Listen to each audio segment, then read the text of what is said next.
Okay. The whimper barely registered, but the snack's there. Okay, now hit me.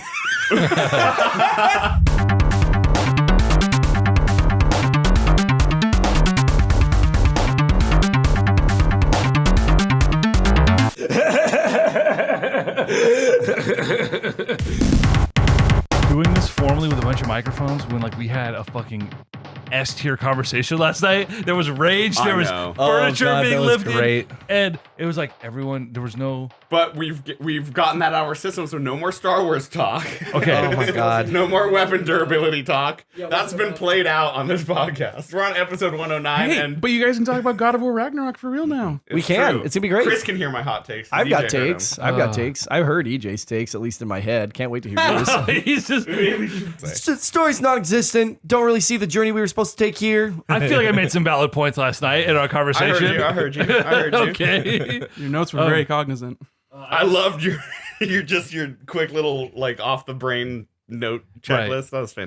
Well, I keep notes and then they never get referenced, and then it Because turns you're into a gormless fucking They turn into minger. an email that you've had in your drafts for 6 months. It is Easter that we're recording. We should open with a prayer. If we could all hold hands Console and Crusade share a prayer moment app. where we thank the Lord for the friend we have in Jesus, and on this holy day we get to spend together. Speaking in- of Jesus, how are you with him today? where am I at with the Lord these days? Yeah. Yeah, EJ. Let's just say I'm at the beach with you heathens on Easter Sunday instead of being at church with my family, praising the Lord. So do with that what you will. The Sounds like a better time to me. The Lord. Lord. Lord. Okay. Console Crusade podcast. These are the intros. We got to go all the way clockwise and introduce everybody. Woo! This is the group chat part 3. Is it official? 2, 3, Something 2. like that. EJ Olson, Nick Durheim, Hello. Drew Stevens, Howdy. as usual, Chris Gilly Forer, I'm excited to be here. and making his triumphant and mostly sober return, Leaf Jaden. This is so weird. Like, we're actually in person. We're speaking to each other. We're looking at each other. I can see great? your face. Only half your face. That's a good half. Hey, I mean, that's more than you could fucking see when we're recording remote. Look, people don't have a frame of reference for this, but it is like Like a cheekbone. that That's you it. see when he's talking. It's like worse than just Wilson from fucking Home Right. Improvement. I keep looking at your waveform, Drew, thinking it's my waveform, and I'm like, I'm talking way more than that. I'm so sorry. I'll try What's harder. happening? I'll be louder. No, Rant more. So how many months ago we came up with this stupid fucking idea that Chris would fly out from across the other side of the country and we would go see the Mario movie together on Easter weekend and then make a beach trip out of it. And we didn't think it was actually going to happen. I did, just because you and I, EJ, had communicated enough about it that I felt like if we've got at least 2 vocal folks like staying on the reminders that there's interest from everybody else to get together. And like, I love flying. I mean, I had a shitty experience getting out here, which I won't regale you with now, but 24 hours of travel later, I am here and it's been a great weekend and I'm really glad we did make it happen. So raise a glass to all y'all. I've had a great Cheers time. to that, brother. Woo! This podcast may not otherwise have happened had we not decided to stay the extra day. We thought, 2 nights is enough. 2 nights is never enough. Never. It's never enough. So And as it turns out, everyone had Monday off. Like you're asking, hey, does Yeah. anyone- I know I do, and maybe one other person does. Maybe 3 people can do the extra Monday. No. you guys got 2 days off for Easter? Well, I had 1 day off, and then I took requested both days off. Oh, okay. Yeah. Yeah, for Easter.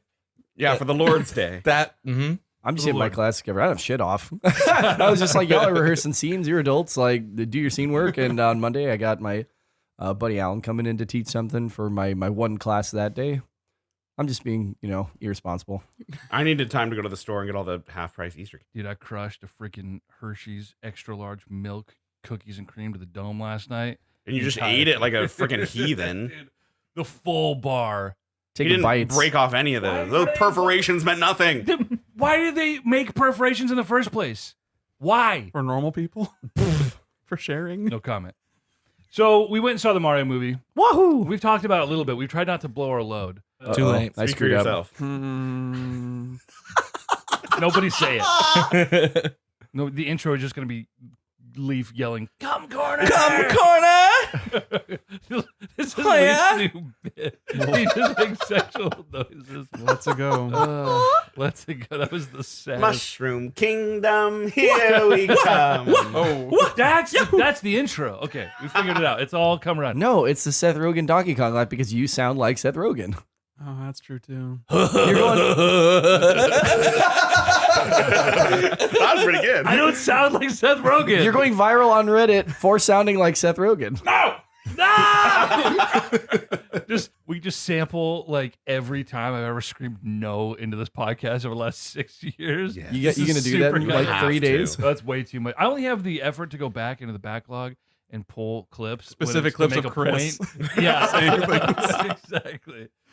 Or I said insert that? your little I clips. said that? Play the clip. No. Well, I think it's just what clearly doing what it's intended to, and it's probably going to be the strongest of the year. As an avid listener, best part of the pod is when EJ inserts something to prove someone else wrong. I could be that petty as the editor of the podcast. Also, sometimes, maybe in my younger days, I might have like pulled the mic out and like recorded the sidebar.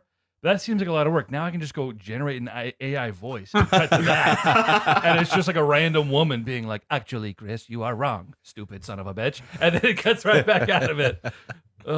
Chris, Yep. I like the shtick we have together. It's a great shtick. It's a good bit.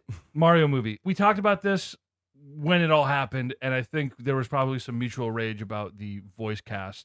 Okay, yeah, the entire internet imploded, but the intro to the film, we immediately learn why there was no Italian accent. Why wouldn't they show us, Nick, in the trailer? We get like 3 Mario lines. We heard Drew Out of do context, a too. great impression of one of And them. none of those lines were in the movie. Right. They cut them all. Right. Yeah, mostly, but there's one that was like out of context. Like, what is this place? Yeah, you then know, the that like pipes, really yeah. stupid. I mean, that's trailer bait line right there. But Right. I was talking about it after the movie, but they showed that Super Bowl ad that was the funny infomercial commercial thing that they filmed in the movie to like promote their new plumber business. And then right after they have a scene where Luigi and Mario are talking to each other, and it's like, is the voice too much? Like, no, that's great. And then they're talking like they do throughout the rest of the movie. And if that was the trailer, that would have been perfect. Nobody would have complained about it. Well, Exactly. people would still complain about Chris Pratt Obviously, because but- Chris Pratt is not exactly a national treasure these days. Now he's a fuckface, and I'm the first to like jump on him, and I'm also the first to like give him his props for this film. He was good. It was a good voice. It did not take me out of the film. It did exactly what it needed to do. Yeah, and there's no reason why did Nintendo hide the fact that they were going to do Brooklyn accents? That makes so much sense. They didn't really hide it. They just didn't show it very well. Word. Like the Mushroom Kingdom, here we come. Like it's kind of Brooklyn-y a little bit, but One not- line is not enough for us no, to it's gauge not. Yeah. what accent they were going to go with. It wasn't. How much do we want to talk about just full blown beat by beat what happens, We don't and how have much to- is just like I don't- I takes? definitely have don't go wanna do that beat at by all. beat, but it's important to note how the movie opens and that it's this whole bit about Mario and Luigi are living in Brooklyn and they have started a plumbing business and they have this a TV commercial and it's going to be their big break. People are going to see it. In the commercial, they're doing the goofy Mario voices. And the immediate bit after the commercial plays is like, is the accent too much? Like, no, I think it was great. And like immediately you're like, okay, that settles any questions I had. And then Chris Pratt and Charlie Day had fucking great chemistry. Chris, what do you think about those guys? I was excited like day one when they announced Charlie Day's casting because it just made perfect sense to me the entire time. I thought they utilized him really well.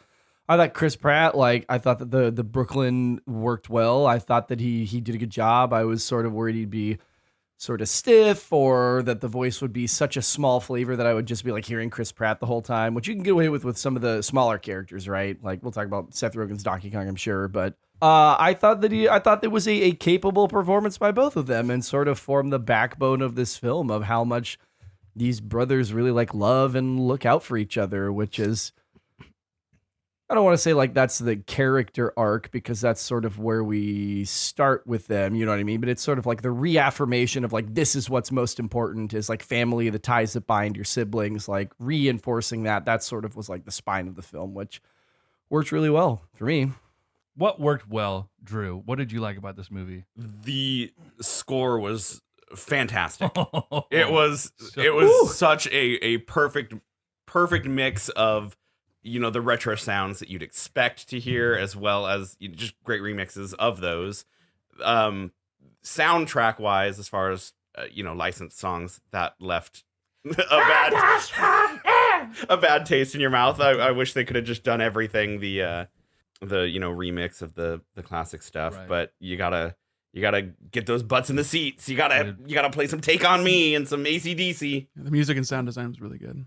Leaf, you mentioned earlier that you like the licensed music, and I don't think that's a bad take. It was clearly there for somebody. I don't think most of us were those somebodies, but I just thought you should take them on. At least take me on. that's a great point. I can't argue with that. I actually did. I do like that we had some regular songs mixed in there. I don't like that it came at the detriment of more scores. I love that as soon as we saw Peach's Castle, we got the castle theme 3 times. I thought that was great. Anytime we got one of the... This is hilarious. I'm like watching all the guys like mime to each other. They're trying to communicate to get Nick to open the window. Is this gonna be loud? No, it's ambient, Can you dude. hear? Yeah. It's ASMR. It'll put people to sleep. It'll be great. You get so many more listens just Get with some, people like- falling asleep to it. Get some like thunderstorm sounds happening in the background. I don't know. I think what I really liked is that they were recognizable songs. They were 80s, which is like your early Mario. Everything was very themed. All of the Brooklyn town, the pizzerias, the arcades, the at-home consoles that were video game. Everything was Dude, Mario playing an NES. yes. Well, that tripped me out a little bit actually. Playing I was like, Kid Icarus. Mario should be in the game, not playing it. But I did like that. I liked that it was all 80s theme, and having 80s music kind of solidified that. The only problem being that obviously it's such a short movie because it's a kids movie. It came at the detriment of more musical scores tying into. Well, and they bumped an incredible Donkey Kong Country, just Donkey Kong in general music remix medley for Take on Me, which didn't really fit the scene at all. It's unfortunate because we listened to the song and it's Right. beautiful. This is something with like any animated property, but coming into something like this, I recognize that these massive names are going to be the voice actors, and I'm always worried I'm going to get pulled out of the movie when you hear them talk. That was not really... I got lost in the sauce pretty quick. It was the music that just kept fucking pulling me out. Every time. Even with the actors that didn't do a voice. Right. Like, they're just themselves, which was almost half of the cast. Right. But it was fine. It worked well. The music would pull me out when we got Which to is fair. Thunderstruck or... Fucking Take On Me was the only one that I kind of liked. But the rest of them, every time it happened, I was like, oh, this is not a Mario video game. This is like a weird, modern, I should say I didn't like the song choices they went with because they've been overused so much. Oh, yeah. I was happy to hear Aha Take on Me. Learning later that there was a better score that they would have used was disappointing. But yeah, I suppose I like the idea of having those 80s songs in there. I just do wish they didn't use the typical templated. it could have been much songs. more relevant because like Thunderstruck, if they had used like a lightning power up, that would have made sense. But it was just Mario Kart Right. stuff with Thunderstruck. Yeah, I Need a Hero makes sense, but it makes sense in any movie that has conflict, which is every movie. Highway to Hell. I know they say the word hell in it, but like I don't know, anything that could have been more topical. Give me Kashmir by Led Zeppelin when they're rolling out the cards. Like Zeppelin does not license their music out very readily. Nintendo's got a quadrillion dollars they could spend to be like, you sure about that? Nintendo You loves sure about not that? spending money. You sure about that? That's why. Nick, was this everything that you wanted the Mario movie to be? Yes, this is pretty much meets expectations. Didn't have super high expectations at all. I thought these are the Minions folks, the Despicable Me studio, Yeah. and if it's fun and respectful to the source material and isn't as crazy as 1993 Super Mario Brothers, which we did also watch for the context. A great time. A wonderful By all. time. Yes, a ridiculous fever dream of a movie that has nothing to do with anything Mario. But I mean, it was Mario through and through. And this is a property that doesn't really have a lot of characterization to begin with, so it's kind of a blank slate. Bowser probably and Luigi have the most characters in the game, and they captured that perfectly. Jack Black as Bowser was awesome. He was goofy, he was threatening, he was exactly what you would want for like a kind of teddy bear antagonist. Right. Peach doesn't really have a character, which is unfortunate. Donkey Kong, the Donkey Kong being this like over the top, braggadocious, the peck flexing thing. I mean, Donkey Kong just being like a goober who's like full of himself and being like this heir to the throne, but not respected by his dad. I mean, they played it very, very light, and you really, I wasn't expecting, a fucking character arc for Donkey Kong. Yeah. But it was just like nice sort of set dressing.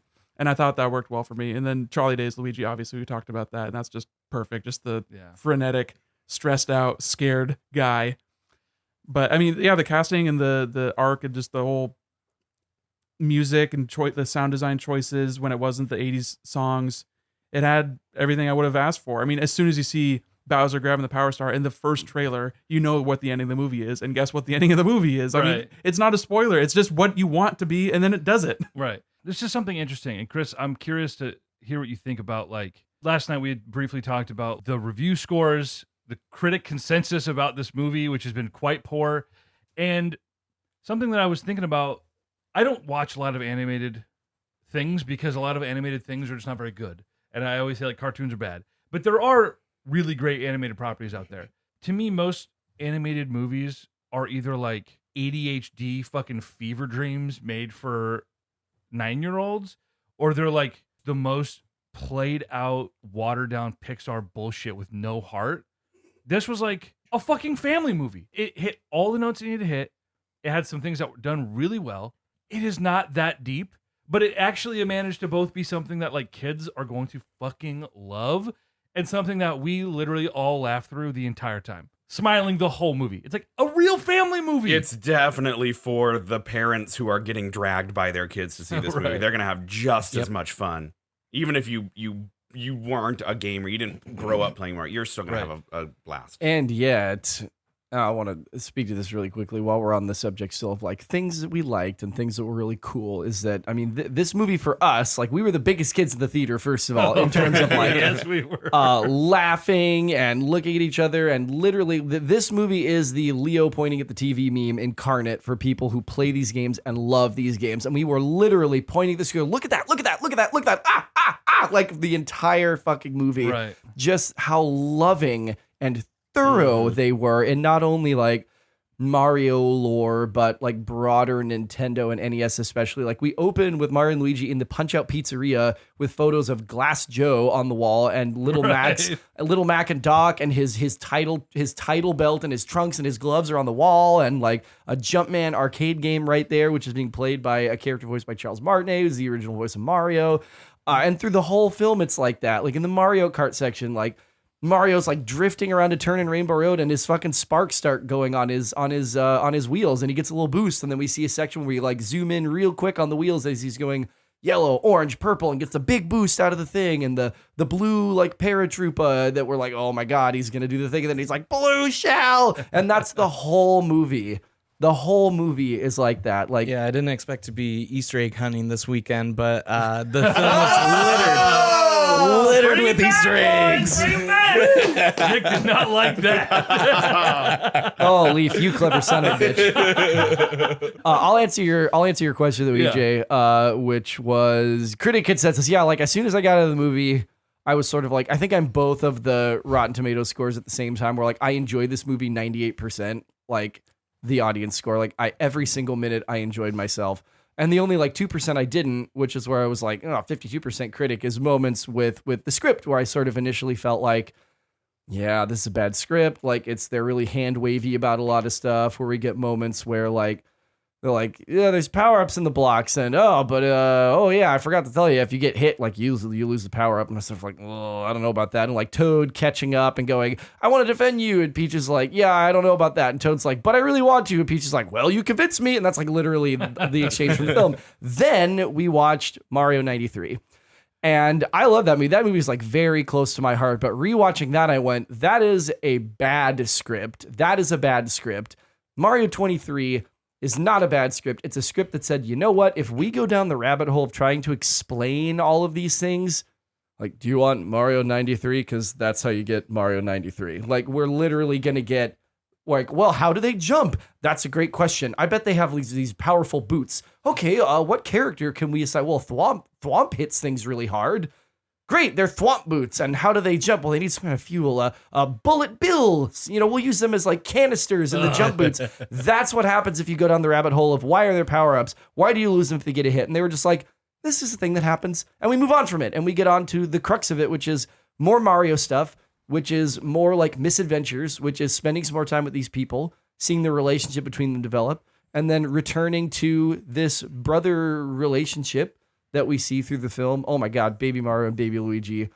That Adorable. fucking Fantastic. great moment to see them rendered so lovingly, just as they were.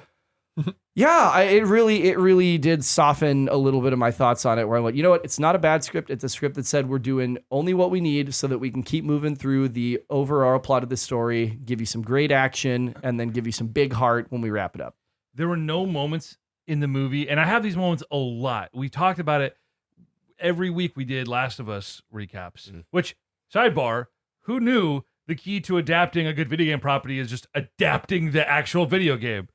Shocking. But we talked a lot about, like, there were these moments with the dialogue where I just roll my eyes and it rips me out. And of course, the standard that I am holding these properties to, Last of Us is very different than the Mario movie. So my expectations come into play here, but there were no moments where I was like, that was rough. Like, there are some hokey things. It's funny hokey because it's just like knee slapper dad humor, like fucking Leaf over here. That's great. It didn't need to be that serious. It was a video game on screen. And at the end of the day, like, not only was it a video game on screen, but they did it again with like care and love and specificity and only explained as much as they need to. It wasn't like, the 90s Mortal Kombat or the 90s Street Fighter or any one of those 90s video game movies where they're we're going to really do the video game on screen. And they don't stick the landing for all kinds of different reasons, because the script is poor, because the action's poor, because the performances from the actors are poor, like any number of things. This movie just didn't suffer from any of that. Across the board, everyone felt like it was amazing. They did a good job with the property. The only reason the critic reviews are where they're at is because, and I think, Nick, you kind of touched on this, is all of the characters, they were fleshed out for sure. They just weren't round. And I think the quality of animated films nowadays, when you have things like Pixar or I guess you can count Paddington Bear, but I don't know. There are a lot of golden nuggets out there where you have deep plots with deep characters that are fully round.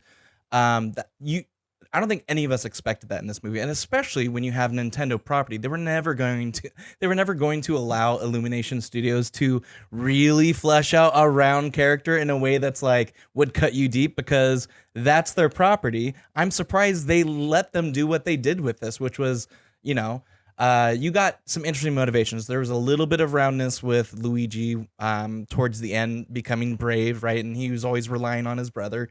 There's a little bit of roundness. It was too subtle, but with Mario, where they made Mario's character out to be this like Rocky Balboa, where he keeps getting knocked down, but then keeps getting back up, right? Which is a perfect homage to like what it's like to game a Mario game. One more life. One more life. Start back over where you left off and keep going, right? I thought that was beautiful. But I think, Chris, you kind of mentioned that was pretty flat. The only subtle roundness being where Mario kind of at the beginning was teased by everyone, and you see him leaving off to his own bedroom thinking maybe they're right. But then at the end, when he was faced with the same bully, all of them back at Brooklyn, he's kind of sitting in the pizza shop questioning himself subtly again, are they right? And going, no, I'm sticking to my guns, going out there and giving it another try. So, I mean, it's a kid's movie. I don't think anyone expected anything other than that, and they completely delivered. There was more explicit character development in this movie than any of the Disney Star Wars movies. And that's we all. made a pact. We're not talking about Star Wars. EJ, you fucking wrong about the new films. You're wrong about The Last Jedi. We're not doing this again. We did this last night. When I say explicit, because all the things you like about The Last Jedi, Chris, the things that all happen off screen that you have to fill in the blanks yourself. I'm not fucking doing this. As far as I go. I'm not fucking doing this. And I want to bring back to you mentioned just a minute ago about like quality animation, and you always it's schlock, it's this, it's that, it's the other thing. I think we're in the midst of a big shift in that. Last year, between Pinocchio, Puss in Boots, and Marcel the Shell with Shoes On, like those three, like the best animated feature at the Oscars last year was a bloodbath. Like any one of those three films could have won. And Marcel the Shell was in my top 10 films of the year, period. Puss in Boots is one of the best animated films I've ever seen, period. So an exception to the rule, but like how, like was Pinocchio like a rousing success with the 9-year-olds across the nation? It's not made for 9-year-olds. Well, that's my point, is that this was a true family movie, and we're not getting a lot of those. Well, so it's Puss in Boots. No, that's what I'm saying is I think you're right that we have not historically gotten them. And we're in a moment now where, oh my God, between Mario, between the Turtles movie that's upcoming that looks my God, the trailer for that looked amazing. And Across the Spider-Verse coming out, Into the Spider-Verse, I think is the best Marvel adapted film ever made, better than anything the MCU has ever done. And certainly better than the Raimi Spider-Man, which I hold very close to my heart. I'm gonna put some dirt in your eye. I don't think we've never gotten them. I think since Pixar we've seen them more frequently. But like, I don't know, Iron Giant. What's that? That was 90s or at least early on. One of my favorite movies of all time. Yeah. Any Pixar movie. I mean, this was not a movie that was really going for a character arc sort of plot, and they like weren't story. trying to make you cry like Pixar. This isn't going to win any awards because it wasn't trying to, and also the source material does not lend itself towards that because these characters aren't characters. Mario looks like Mario because red is a distinct color that the NES could make, and he has a mustache because it gave him a face. Like, this is a character that was built the way he is to be visually distinct. They've worked backwards, adding character to it. Mario in this movie actually gives him more character than any of the games have ever had. Yeah. Like, what is Mario's character? He jumps on shit. He saves the day. What does saving the day even mean? That's just what he does. That's not who he is. Yeah. Luigi has a million times more character just by the virtue of Luigi's Mansion. Somebody said and him it. being afraid, being the reluctant hero. Somebody finally said it. Him being in the shadow of Mario and being like, oh, well, I have to do this. And then that lays the groundwork for that video game and then that series. But yeah, I mean, Mario isn't a character. Peach isn't a character. Donkey Kong isn't a character. Bowser has had more character just because of like the RPG games. But even then, Mario was the silent protagonist. He never said anything. Luigi had excellent character in the Paper Mario games. Peach had barely any character because she was usually the damsel in distress and was more just like she's in the games. Yeah, she's nice. That's her character. She's a party member in Mario RPG. Exactly. So the game came out 35 years ago, and it's still fucking good. So anyway, this wasn't picking up The Last of Us and saying we have to do The Last of Us and we have to make good on these characters because they matter to people. Mario matters to people because the games are fun, not because he matters to them. Exactly. And again, that's exactly what this movie captured. It was goddamn fun. And he made you root for Mario. Right. Like, yes, we want that guy to get the shit done. Something that bothered me a little bit, as far as things that worked really well. I said earlier, the chemistry between Chris Pratt and Charlie Day, they're not in the booth together. Between Mario and Luigi, that really got me hooked early on. I believed those characters. I didn't hear those actors. I was like, holy shit, this is Mario and Luigi. Absolutely. And I was so stoked. And then they split them up for the entire fucking movie. Yeah. Exactly. That happens. Going back to Stranger Things, this latest season, the best thing about that show was the core group of kids, how they interacted with each other, the chemistry there. This latest season, they're all completely separated in different parts of the country. And I spent the whole season going, when are they I want the group. I want the group dynamic. Show me the thing that works. The chemistry. Do that more. And it was the same. I mean, it almost felt like they couldn't do the damsel in distress trope anymore. I'm glad they didn't. Me too. Yeah. But that's what a Mario game is. Mario has to rescue someone. Yeah. And for whatever reason, Luigi was the one chosen. And so, yeah, he wasn't in the movie a whole lot. The moments he did have, Charlie Day knocked it out of the park. Fantastic. I would have loved to see more Luigi. But to your point, they needed to be together more than the first 10 minutes and the last 10 minutes of the movie. Yeah, if I could be like armchair writer's room, I would love if there was more of a relationship built between Toad and Mario. Like, they just get slammed together and then you're sort of like assume that you like Toad. Right. But there could have been a lot more. You could have made him much more of a sympathetic character, someone who's like weak, obviously, because he's small. And then Mario has to look out for him, but he's got this big personality. He thinks he's invincible. Like, that's such a trope, having the small guy who has the big personality. They could have leaned on that more, and then have Luigi doing something besides having some comedic sort of B plots where he's being hung in a weird cage with the morbid Luma. That was my favorite bit, which was of this funny. whole It was movie. funny, but it did nothing Right. for Luigi. And as a character that was the reason why you like Mario at the beginning, is because he stood up for his like weak little brother. And you like Luigi because he is optimistic and he just wants this to work. He wants him and his brother to have their own business together and to be like They independent. complement each other so well. Yeah, and they're Chris just Pratt and bros. Charlie Day did such a good job with that. And then they said, okay, you go that way, Bye. you go that way, and then we'll come together in an hour. Well, they had to give Mario motivation. Yeah, but Of course, but it's just you. Obviously, the other easy thing would be Mario and Luigi are together throughout the movie, but then they're going to save Peach, which would be just fucking. Everyone would hate that. So I don't know what you do to keep them together. You have to have the motivation, obviously, but it just makes it so that you have this Toad character that is like. apparently the destruction of the Mushroom Kingdom was not enough. I know. It was for Peach's character. I think the next, if they do another film, They're gonna make a million of these. Oh, yeah. No, there's no if. We're getting Mario 2, Yoshi's Island, which I'm gonna cry. We're gonna get Luigi's Mansion. We're getting Donkey Kong Country. We're gonna get a Wario spin-off series on Netflix, probably. Like, we're gonna get everything, Mario and I'm Tennis. gonna watch all of they them. remake the old CG DKC TV The Oh, with show. Crystal but with- Coconuts, Yeah, absolutely. but with Speaking of Seth Rogen. 90s fever dreams, holy shit, go back and watch that. Like, Google it. You can watch it free online. Seriously, horrifying. listeners, it is wild. I am going to disagree with all of you. Not just for the sake of argument, because I love to do that. It's fun, as EJ can tell you. And Leaf can tell you. You can all tell him. There's something about, they talk about, like, as long as we're together, like, it's going to be okay. And that's sort of the core message of the film is like, stick together, stick with your kin, stick with your loved ones. In one way or another, it's going to be okay by drawing closer together. You all know this, having siblings, right?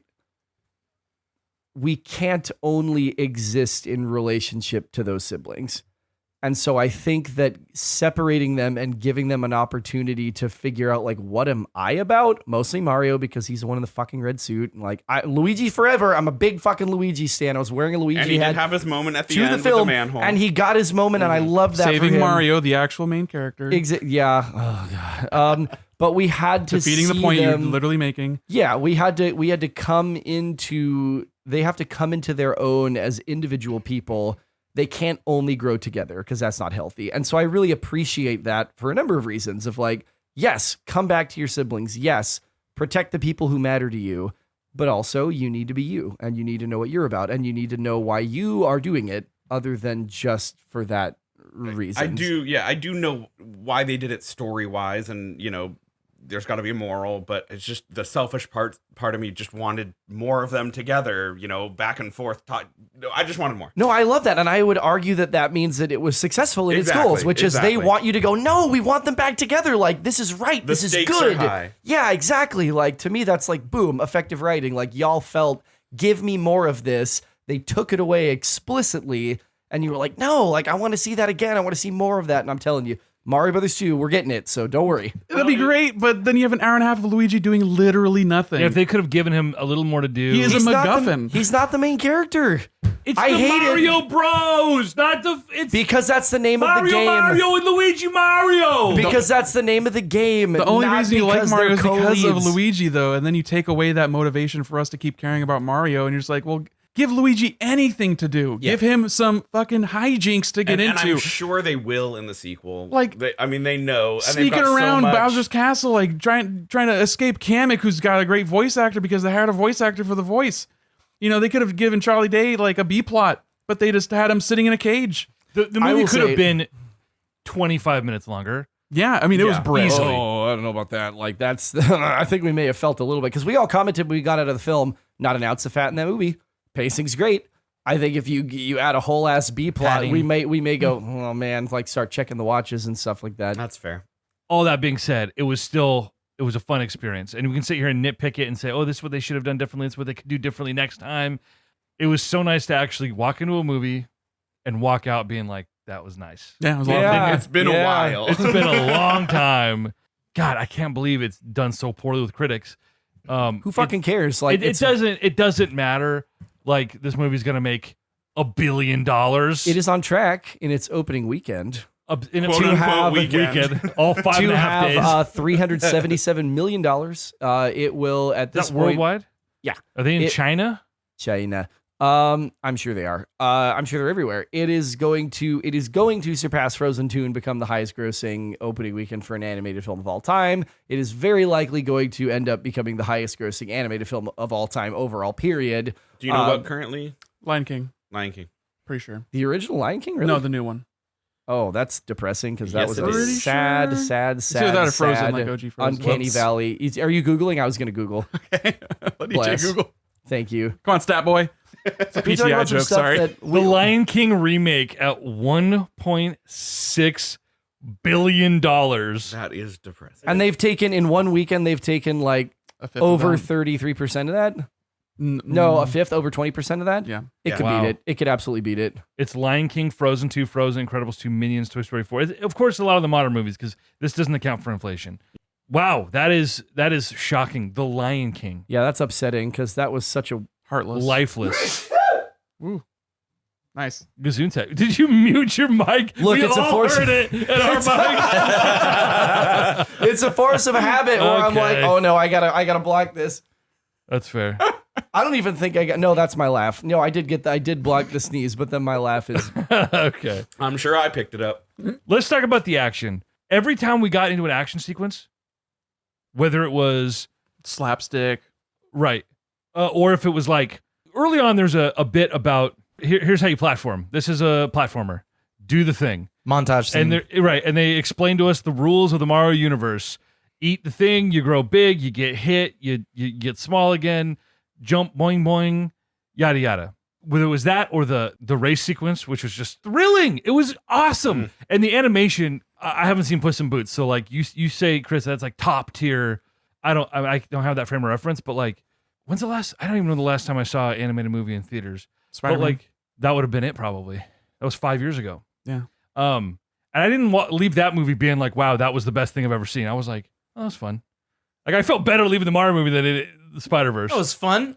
Up to that point, that was the best Spider-Man movie we've had. I disagree with that take. According to some people. Wow! Oh my You're gonna gosh. put the Let's go hokey Spider-Man 3 with ass, Tobey Maguire. the hokey ass Sam Raimi Spider-Man 2 There was no emo over, dance. over into the We needed emo Spider-Verse. dance. Seriously? Spider-Man 2 is good, but it's a hokey ass fucking 2000s film, man. I just watched it like 2 years ago. It's not better than Spider-Verse. I watch those movies every year. I'm not saying they're better than Spider-Verse. I'm just saying Okay, so you I got didn't nostalgia leave goggles. it loving noted. it. I didn't leave that EJ doesn't loving like it. animated things. And And it's- don't. you know, it's- Animation's generally. for children. That's fine. Well, I get nah. it. It's a frame of reference for your wrong opinion. Go ahead. Leaf, I'm so glad you're here. Like, I'm can a I just- punching bag on my own podcast. Nick is never gonna 2-on-1 EJ with me. He's gonna be Switzerland when we're recording. He's no, a fucking I light agent. the match. I don't fucking. I don't blow the bellows. You know, I just light it and run. You do. You're an agent of chaos. This weekend has reinforced that for me. Like oh my God. Fans, if you're out there, I would love all 20 of you who download the episodes regularly. I would love a fan art of Nick leading two goats into a goat pen with EJ and I's faces on it because he is so fucking adept at getting our goats Oh that my it God. deserves to be immortalized forever. Okay, but like seriously, so we're at this beach weekend, right? We're hanging out. Chris, you had gone to bed and literally Nick continued to do this. We went down more rabbit holes.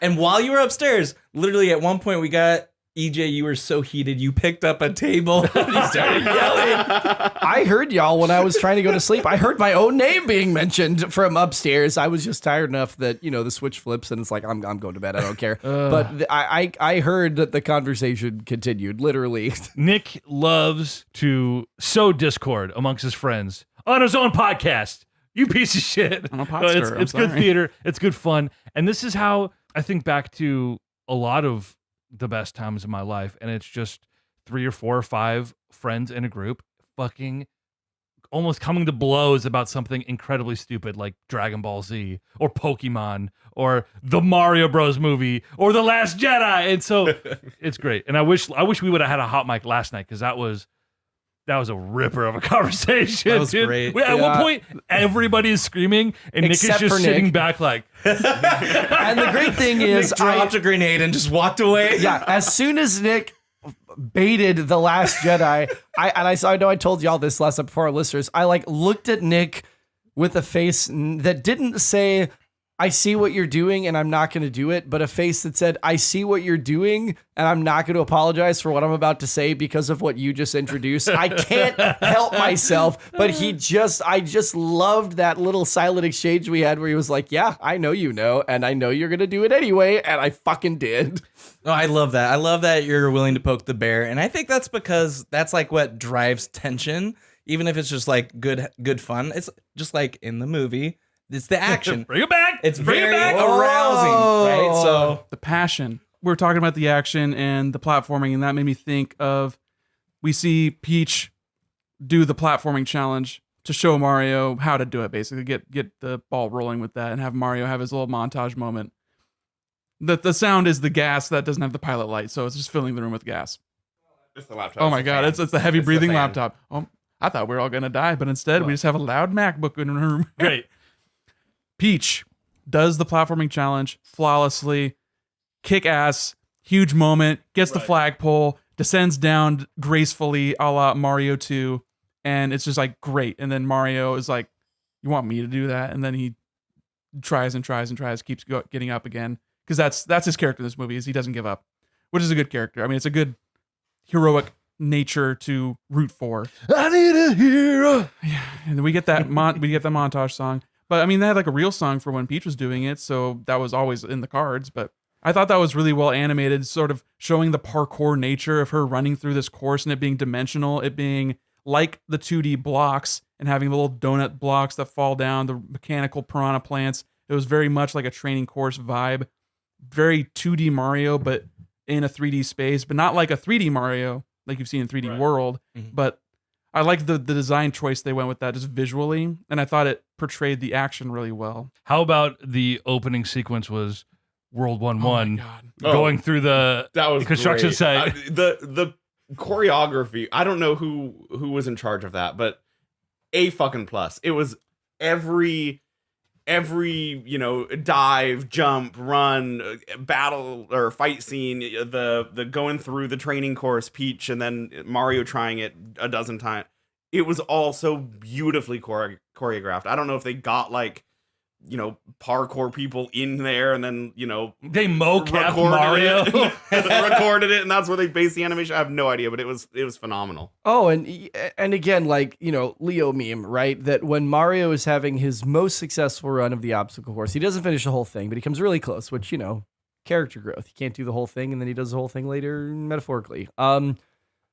Those little details that showing big love, like that he's jumping off of the bullet bills, and he does the triple jump 3D Mario thing. He does the jump, he does the flip, he does the bigger jump with the arms at the sides, then he does the backflip with his arms flared out, and I was like, God damn! Every time Mario and Luigi ran, Yeah, with the arms out to the fingers side, up, just it was like in fantastic. 3D World, I just love like in that. 3D Mario. So many little nods. Oh my God! How many suits / power-ups did we see in this movie? Okay, we saw mushrooms, we saw standard mushrooms, we saw mini mushrooms, which again, loving Easter eggs, going to the fucking new Super Mario Brothers series, and I don't think they've used it again since the DS game. And as soon as he grabs that blue mushroom, I was like, he doesn't know what's gonna happen. So we got those, we got the fire flower, we got the ice flower, we got the cat suit, we got the Tanuki suit, And then Superstar. and the super. We got seven power-ups. That was great. They did that for us. We got Fire Flower Donkey Kong because they wanted to do that for us. Fire Flower Peach. Fire Flower That was Peach, fun. Ice And Ice Flower Flower Peach. Peach. Oh, I know there's been a lot of discourse online about they had to turn Peach into the girl boss and some SJW this or that, and Peach never had a character. Why are they doing this to pander now? What? Because it's a movie. I'm sorry, Peach has been kicking ass since Super Mario Brothers 2. You can eat my ass, Yeah, online trolls. actually, Peach has She been had, a she player had her character. own games. She for decades, Peach has been a player character. Yeah, so miss me with that take. I'm gonna disagree with that entirely, obviously, Good. because here's the thing. Same thing with Mario needing Luigi to be in the Mushroom Kingdom world to be his motivation to stay there. Peach was the motivation to drive Mario there as well because she's invested in the Mushroom Kingdom, and if she's a damsel in distress running away from the fight, she's not going to push the plot forward to, we need to go after this guy, right? So it made complete sense that Peach was like, no, we're going to keep going until we get to Bowser and stop him from ruining the Mushroom Kingdom. She's a monarch. Like, literally, her job is make sure the people in your stead don't die. Plot-wise, it makes literal sense. Yeah, she is in her name, Princess Peach or Toadstool, depending on which decade of Mario you're talking about. I am upset that they did not, because they fleshed out her character just like everyone else. You know, Donkey Kong had a fleshed out character. The only one they didn't flesh out was Toad, but her character was flat. She was just girl boss the whole time. I don't want to say girl boss. That feels devaluing. What I want to say is like she was competent, tenacious, and competent and steadfast. She was strong, and that's a good thing. But the thing is, there was no growth from that. None of the characters had growth. None of them had growth. I think that's just a problem with the movie. Yeah. Yes. You kind of got Luigi and then Mario if you count the subtleties. That's it. Right. Yeah. And she was the only female character, so she should have had It sticks out, really. If the other two had a little bit of growth, she could have had something. Yeah. No, I agree. They kind of teased it a little bit with her talking about not knowing what her past was, like where she came from, her being a stranger in a strange land to an extent, but her being raised there makes her kind of like a Superman kind of allegory where she's like an alien. I love that. She's an alien in this world, but she is the strongest among them, so she has to take care of them.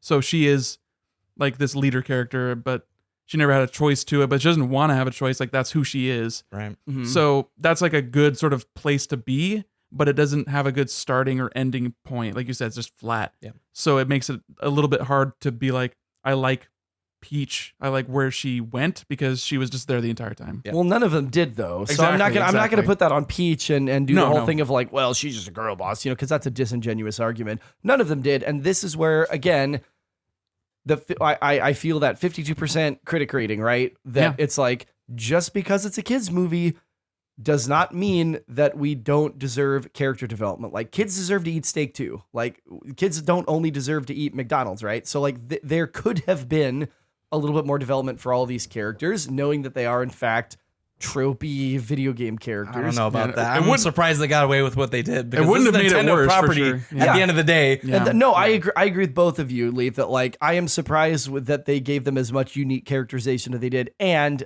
I wouldn't have hated if we got a little bit more three-dimensionality from them, just a little bit, and you can do that, and people do that. And again, I look back at Puss in Boots, and I'm like, I don't give a shit about this spin-off Shrek series, and everybody's like, you have to go see this movie, and I go see this movie, and I'm like, son of a bitch, that's a really good movie that gave us really good character development from a C-tier Shrek 2 character voiced by the shambling corpse of Antonio Banderas. Like, they did that.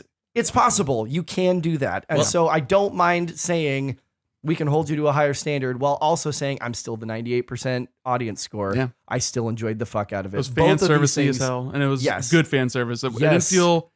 I mean, it was obviously pandery, but it didn't feel like the cheap pop. It was. Yeah. It was earned. Like was everything was earned. like subtle. It was made with love and attention to detail. Just the things in the background, like you said, EJ, with World 1-1 in the background while they're just like doing the side scrolling bit just to get to their first job, and then you get like a little scene of like levity of a slapstick sort of them being plumbers, like actually establishing their relationship more via their interactions with each other. And you didn't need that scene, but it built their characters as like a starting point, I guess. I think everything we saw in this movie was Illumination going above and beyond to prove that they can handle Nintendo's property and execute an excellent film with that. Mhm. And in fact, now that we already have the motivations and everything, future films, they can flesh that out more because now they're already invested in the Mushroom Kingdom. I think this is just setting the standard of like what they're going to keep doing, because if it ain't broke, don't fix it. So I don't think they're going to come away from this movie saying, man, we really wish we would have put more character development in it. I don't think that's the lesson they're going to learn. Yeah, that's par for the course for Nintendo. If it ain't broke, don't fix it. Yeah, we shouldn't get our hopes up. A different series, maybe, especially one that has more character sort of built in with like, I mean, obviously we've talked about, everyone's talked about what they would want from like a Metroid series or a Zelda series, but this is Nintendo saying, here's Mario, our biggest thing, makes $1 billion. It'd be stupid to assume that they're not going to do other movies with their also huge franchises. Pokemon's been doing it for decades, but like, what else could you see? Could you see like a little Kirby TV show, like a stop motion claymation Kirby TV show? Well, we've had a Kirby TV show on Fox Kids. Oh, and it yeah. was great.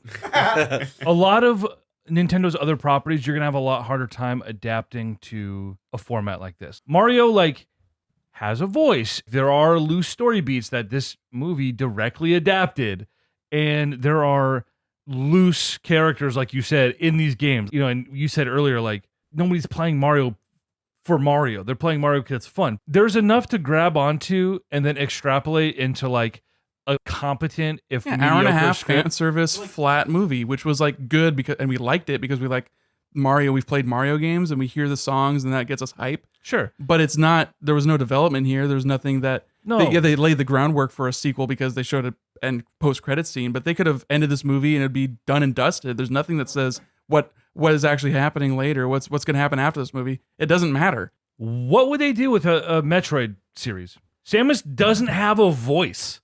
I don't think they would do that with Illumination, though. I don't think it's... it would be a different... That's not an illumination joint. But I just mean looking at the broader possibility of adaptations, like Metroid, it's a lot more likely that a Metroid TV show ends up like Halo than it does The Last of Us. And that is like a very scary thought.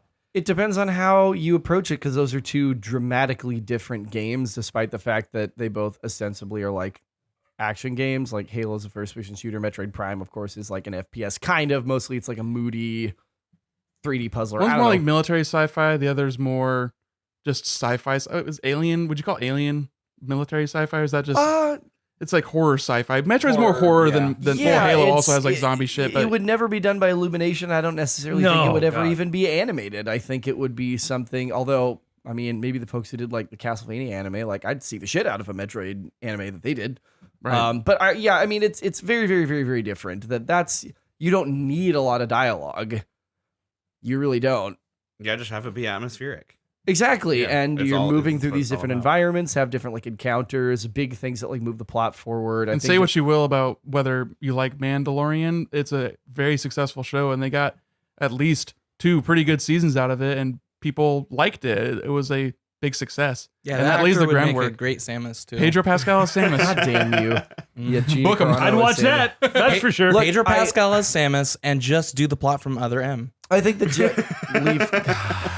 would be a. Samus finally had a character in that movie or in that game at least. Go to timeout. Leaf, go to timeout. Go to the corner. I'm just saying, if I learned anything from like marathoning the John Wick films last week, which I'd never watched before going to see 4 in theaters, high five. Seems easy. Is that you can do a lot with very, very minimal dialogue. John Wick 1 maybe has like 8 pages of dialogue, maybe. And they tell you everything you need to know about that universe to get you interested, to make you wonder, to bring you in. That's how I see a Metroid film. And most of that dialogue's not even John Wick. So no, he barely says anything, which is Samus. Exactly. And so and Samus has spoken in not only Other M, she speaks in Dread. And I think see internal monologue from Fusion. Yep, in Metroid Fusion, and I think it's very different. I think Zelda's the one to go like, ooh. You can get as much of a character out of Link as you can out of Mario from the games. 100%. Yeah, 100%. So you could write Brooklyn any character accent, into it. Yeah, put a Brooklyn accent on him. You know, cast Orlando Bloom, and then there you got your Link. Orlando Bloom. No, I'm just kidding. Tom Holland. Easy choice. If you're gonna actually make him British, if you're gonna do it animated, which makes more sense to me for totally. Zelda. Oh, then God, give me Ghibli. like a young English guy. Give me like a Ben Whishaw. Like that'd be a great choice for me. Bro. As far as for Link. A Ghibli-inspired Zelda it's fucking anime. Mononoke, dude. Come on, Dude. Yeah, it'd be beautiful. Let's fucking go. Oh, Let's fucking go. I never knew I wanted that until right now. Yeah, man. That would be so sick. And they've got a ton of source material to draw from. And what this movie showed us is you don't have to pick one thing and adapt it. You have this deep and broad pool of things to draw from. Like we got like shades of Mario 93 through the whole thing of like a portal underneath Brooklyn that they stumble into because they're like addressing a plumbing incident. I'm like, holy shit. Like they're literally taking this whole cloth from Mario 93 with Bob Hoskins and John Leguizamo. It's canon now. It's canon. Like it's literally canon now. Mario 93 is canon. You can pick from all kinds of different source material that we also got big chunks of Super Mario Odyssey with like Bowser's motivation being I want to marry Peach, which by the way, if we don't get Peaches. Peaches. If we don't get that nominated for an Oscar, What are we even doing? Oh my god! Actually, It's Come well, on, Reddit, it's, let's do it. it's well performed. It serves the story. It's a great fucking ballad. Like, come on now. We get the Mario Odyssey wedding plot complete with like the bouquet of piranha plants, which Bowser squishes, which is a great subversion of expectations for fans who are like, doing the Leo meme and going, that's the Mario Odyssey bouquet, and Bowser going, and like squishing the hell out of him. Like, great fucking moment. We didn't see it coming because we're like, oh, that's the bouquet from Mario Odyssey. And then Peach, Toad slipping Peach the ice flower, and she gets to like kick some ass and is like holding her own, and it's that was a dope scene. it was a was. great scene. Great scene. The movie was thrilling. It was From thrilling. start to finish. I had a blast. I want to see. I've been thinking about it all weekend, and every time we bring it up, I'm like, go see it again. I want to go. I'm excited to go see it again. I'm gonna see it again. And like 1000%. the DK Mario, like starting as enemies, drawing directly from the lore of Jumpman being the enemy of Donkey Kong in Donkey Kong the arcade game, but finding their way towards this like grudging respect, and then ultimately like the beginnings of a very beautiful friendship. They're gonna party and play tennis together later. Totally. Mario Party section in Super Mario Brothers 2 Yoshi's Island, where they're going to all the different galaxies trying to find the Yoshi Galaxy. And they go to the board game galaxy, and they have to do like a 20-minute Mario Party sequence. Like, I'm telling you, it's happening. I love Donkey Kong's depiction as frat douche, Such a bro. narcissist. Such a bro. like- I was literally gonna say he is literally like a Pike frat bro. Seth Rogen as Donkey Kong. Beautiful casting choice. A lot of people had a lot of negative things to say about it. I don't get it. It worked He was perfect. fucking hilarious. And okay, He was great. them playing Seth Rogen's laugh as a bit. people complain about that too. Like, it took me out of the movie. Hell no, dude. that was That fantastic. Give me played that. so well. That was Man. the meme after he got cast, and they did that for us. They did that for us. Chris They loves didn't have it. to do that, but they did. Oh, I laughed so hard I choked. They love us. They It just truly fits love really us. well for who Donkey Kong is and who they wrote him to be. I mean, Yeah. obviously they made Donkey Kong to be like Seth Rogen because they wanted Seth Rogen to be the character, and like it's one thing begets the other. Yeah. But him doing that laugh is like, that's a Donkey Kong fucking thing to do. Oh, 100%. Just like He's just fucking always been laughing at braggadocious. Mario fell Yeah. down or you got small, and then he The gets Right. intro to Donkey Kong Country is Cranky Kong listening to a Victrola, the OG Donkey Kong from the Donkey Kong arcade game, and Donkey Kong jumps down, knocks Cranky off the screen, throws a TNT barrel at his Victrola, and fucking dances for the camera. It's like, fuck you, boomer, basically. Absolutely. This within is a character. 1-for-1. Like, I was don't know perfect. how anybody has a problem with this. It makes everything worth it. 9/11, COVID-19, Mandela, all of that. We're in the right timeline. If we ended up with Seth Rogen as Donkey Kong and Jack Black as Bowser, worth it. Everything led to this moment. Speaking was a of joke. 9/11, we were rewatching the Mario '93 movie last night. When the And, Twin yeah, Towers- and then Oh, that when the fucked me dimensions so hard. when the dimensions merge, the first thing in New York that gets fucked is the Twin Towers, and we lost our fucking minds. Like, yeah, this Man. DVD was probably after 2001, so it's like I got through the censors. it got through the censors. Holy So- Jesus God. I do want to point out, you said something about this movie being fan service. And I think fan service has become this pejorative term that anytime Yeah, I saw no boobs in there at all.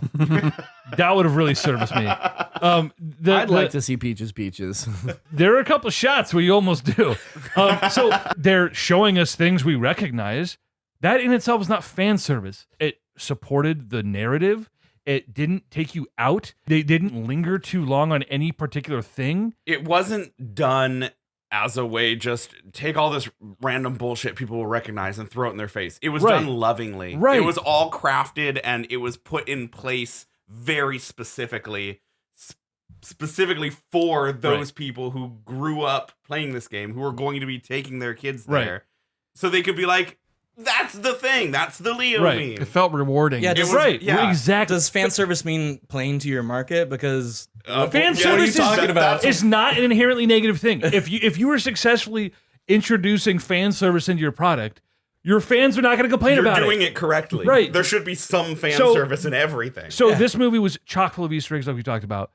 What was your favorite one that we haven't talked about yet, off the top of your dome? And if you don't have one yet, we'll come back to you. But I don't remember anyone else pointing out. I think I remember seeing Balloon Fight was on the billboard when we first returned back to Brooklyn after going to. No, I won't. That won't be okay. So I'm gonna rewind here. Take 'em all, What baby. I liked that we got the sections of like the Mario Kart and all that stuff, and I think I really liked when Cranky Kong pitted Mario and Donkey Kong against each other in this battle royale. I couldn't tell what they were referencing. It felt like the Super Mario Bros. Oh, what is that original one where it was the 2-player and they're both like you have to punch the. It was Mario. It was Brothers. just Mario Brothers. Yeah. The original Mario Bros. Right, and so it was like in that setting, but they were fighting each other, which felt more like Smash Bros. So it felt like a little bit of a marrying of the two because technically Mario wouldn't be fighting the other enemy unless I'm like a fucking idiot and just didn't get far enough in. It was also like up in Donkey the levels Kong to beat with them. like the girders and Donkey Kong. Okay, when they threw the barrels. barrel, yeah, that was like, okay, this is Donkey Kong, but they don't like really fight in that. It's like you get up to him and No, he's just chasing after Pauline. but it was still, it felt like a nod to kind of all of those, the Mario Bros, the Donkey Kong, And even I thought like that was the beautiful. moves, like Mario doing a forward air from fucking Super Yeah, Smash Brothers. Donkey doing his side air, like, yeah. oh, And it's like, yeah, obviously those are big, visually distinct movements, so it plays well on a visual medium. But just having that source material to pull from, and they weren't like shy about it. Like it felt like fan service, but it felt like a realistic thing that they would do in that scenario for the combat, for the action Exactly. sequence. yeah. And they didn't have to do that. Like literally, this could have been so much more generic, but it was incredibly fucking specific. Mm-hmm. And that's what I tell my students all the time. Is like you have to have the need for specificity in your storytelling. Like that is the difference between a good play and an excellent play. And so it is too for movies. I think That's the a good only point. It's not fan service if it's written in well. And it serves the story. Right. And it all serves the story. If it's moving the plot along, Yeah. it can't be called fan service unless, if you're using the negative definition of fan service. when it's cheap and it doesn't feel earned. One of the greatest things about this movie, I think, as far as the fan service goes as well, is that it didn't feel like they were missing anything obvious. I think the only thing that I can think of that they didn't do that they could have pretty easily was like a power block. That was like it's a very the power block. archetypal I was waiting Mario for that. thing. Like that could have happened. Like that could have been like Mario and Donkey storming the castle. They could have punched a power block and just like cleared a huge wave of enemies, and you're just like, yeah, they did the thing. Favorite Easter egg we haven't talked about.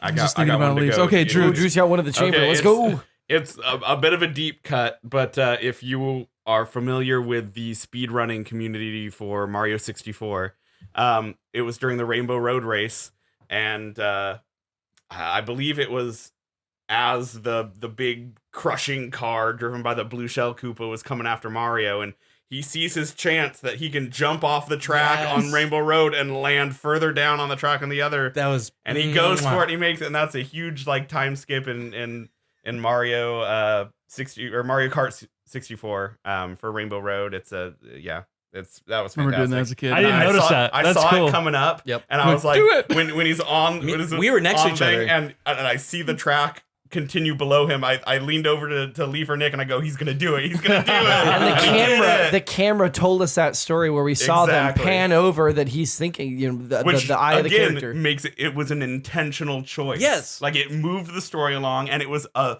really obscure deep cut for fans of speed running Mario Kart 64, one specific track. It was directly for those people. Right. And it was fantastic. I've got mine. Nick, you have yours? Go for it. Cool. It's the Kong family. And it's not really, it is an Easter egg because we only see them 2 times, but everybody's DK and Cranky's like, shut up. And he's like, that means you, Diddy Kong. And the camera whips over and I'm like, oh, there's Diddy, there's Dixie. And Chunky. And There's Chunky. Chunky. And Chunky. And also, justice for Lanky Kong. Jesus Christ. Like, Yeah. like He what has the no fuck? style. He has no grace, and this Kong has a funny face, and apparently it's too funny to put in a fucking feature We'll film. never see him But we again. got He's 3 in the out of sequel. 4 Kong characters that aren't named Donkey, and I'm like, what? Nintendo Like, embarrassed by him. When the Blu-ray comes out, it'll have a sticker that says "Introducing Funky Mode." They'll hire George Lucas to come in and digitally input Funky Kong. yeah, into oh, the no, crowd. not Funky Kong, Lanky Or Kong. Lanky, sorry. And Funky, like, I know people looked and zoomed in on the trailer image, and were like, that Kong's got sunglasses, that's Funky. It's not No, Funky, it's which just was got sunglasses. which was the bummer. You would know if it was. We would know. We saw a picture of Funky in the DK treehouse, which also, that maybe is my favorite I Easter love egg. the That was tree. Oh, the great. donkey That gets so was like eyes in the amazing. hammock. Oh, there's a tire swing. It's a picture of Funky. Like I was losing my fucking mind this entire movie. And that is the experience that we all had with this as fans of this film. I'm so glad I'm like gesticulating wildly, and you can like see this is what I do when I'm in my own home when we're podcasting, is I'm just waving my arms around. Like, I'm glad we got to share this.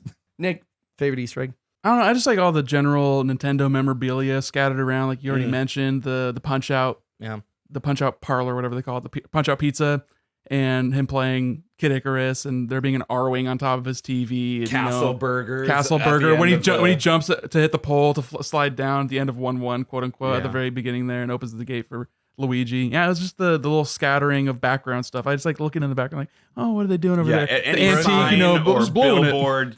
Keep your eyes peeled. New York was filled with the Easter eggs. Punch Out movie when Little Mac exists in universe. Like Punch Out movie when. Where are you, Michael B. Jordan? Punch Out movie when. Like literally just make Rocky, but animated and for kids. They're just waiting on Mike Tyson. Charles Martinet, the voice of Mario, and has been the voice of Mario cameo our entire lives. Yep. He played two characters. He played Mario's dad, who's in it a few times. Chef's kiss.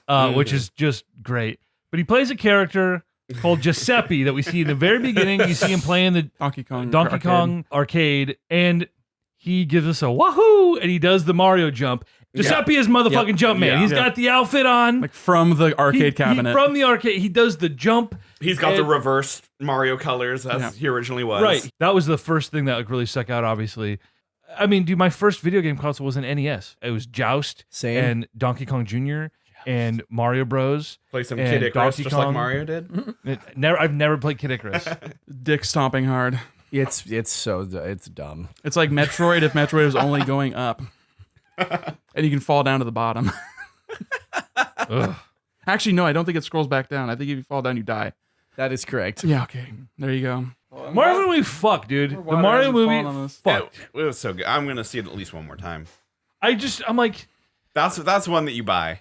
Oh, that's a buyer. I hope this is the start of a beautiful run. I hope it has lessened Nintendo's vice grip on their IP and they license that shit out more. Every time they do something with someone else, we always hope that, but it never comes true. I think every time Nintendo licenses their shit out, it's better than what Nintendo does with their own IP. Well, I mean, I love Mario video game wise, but when it comes to we got to go back 30 fucking 4 years to. Okay, the person who was talking shit about Mario RPG earlier, thanks. I was talking shit about it. I'm saying it was fucking forever ago to be like.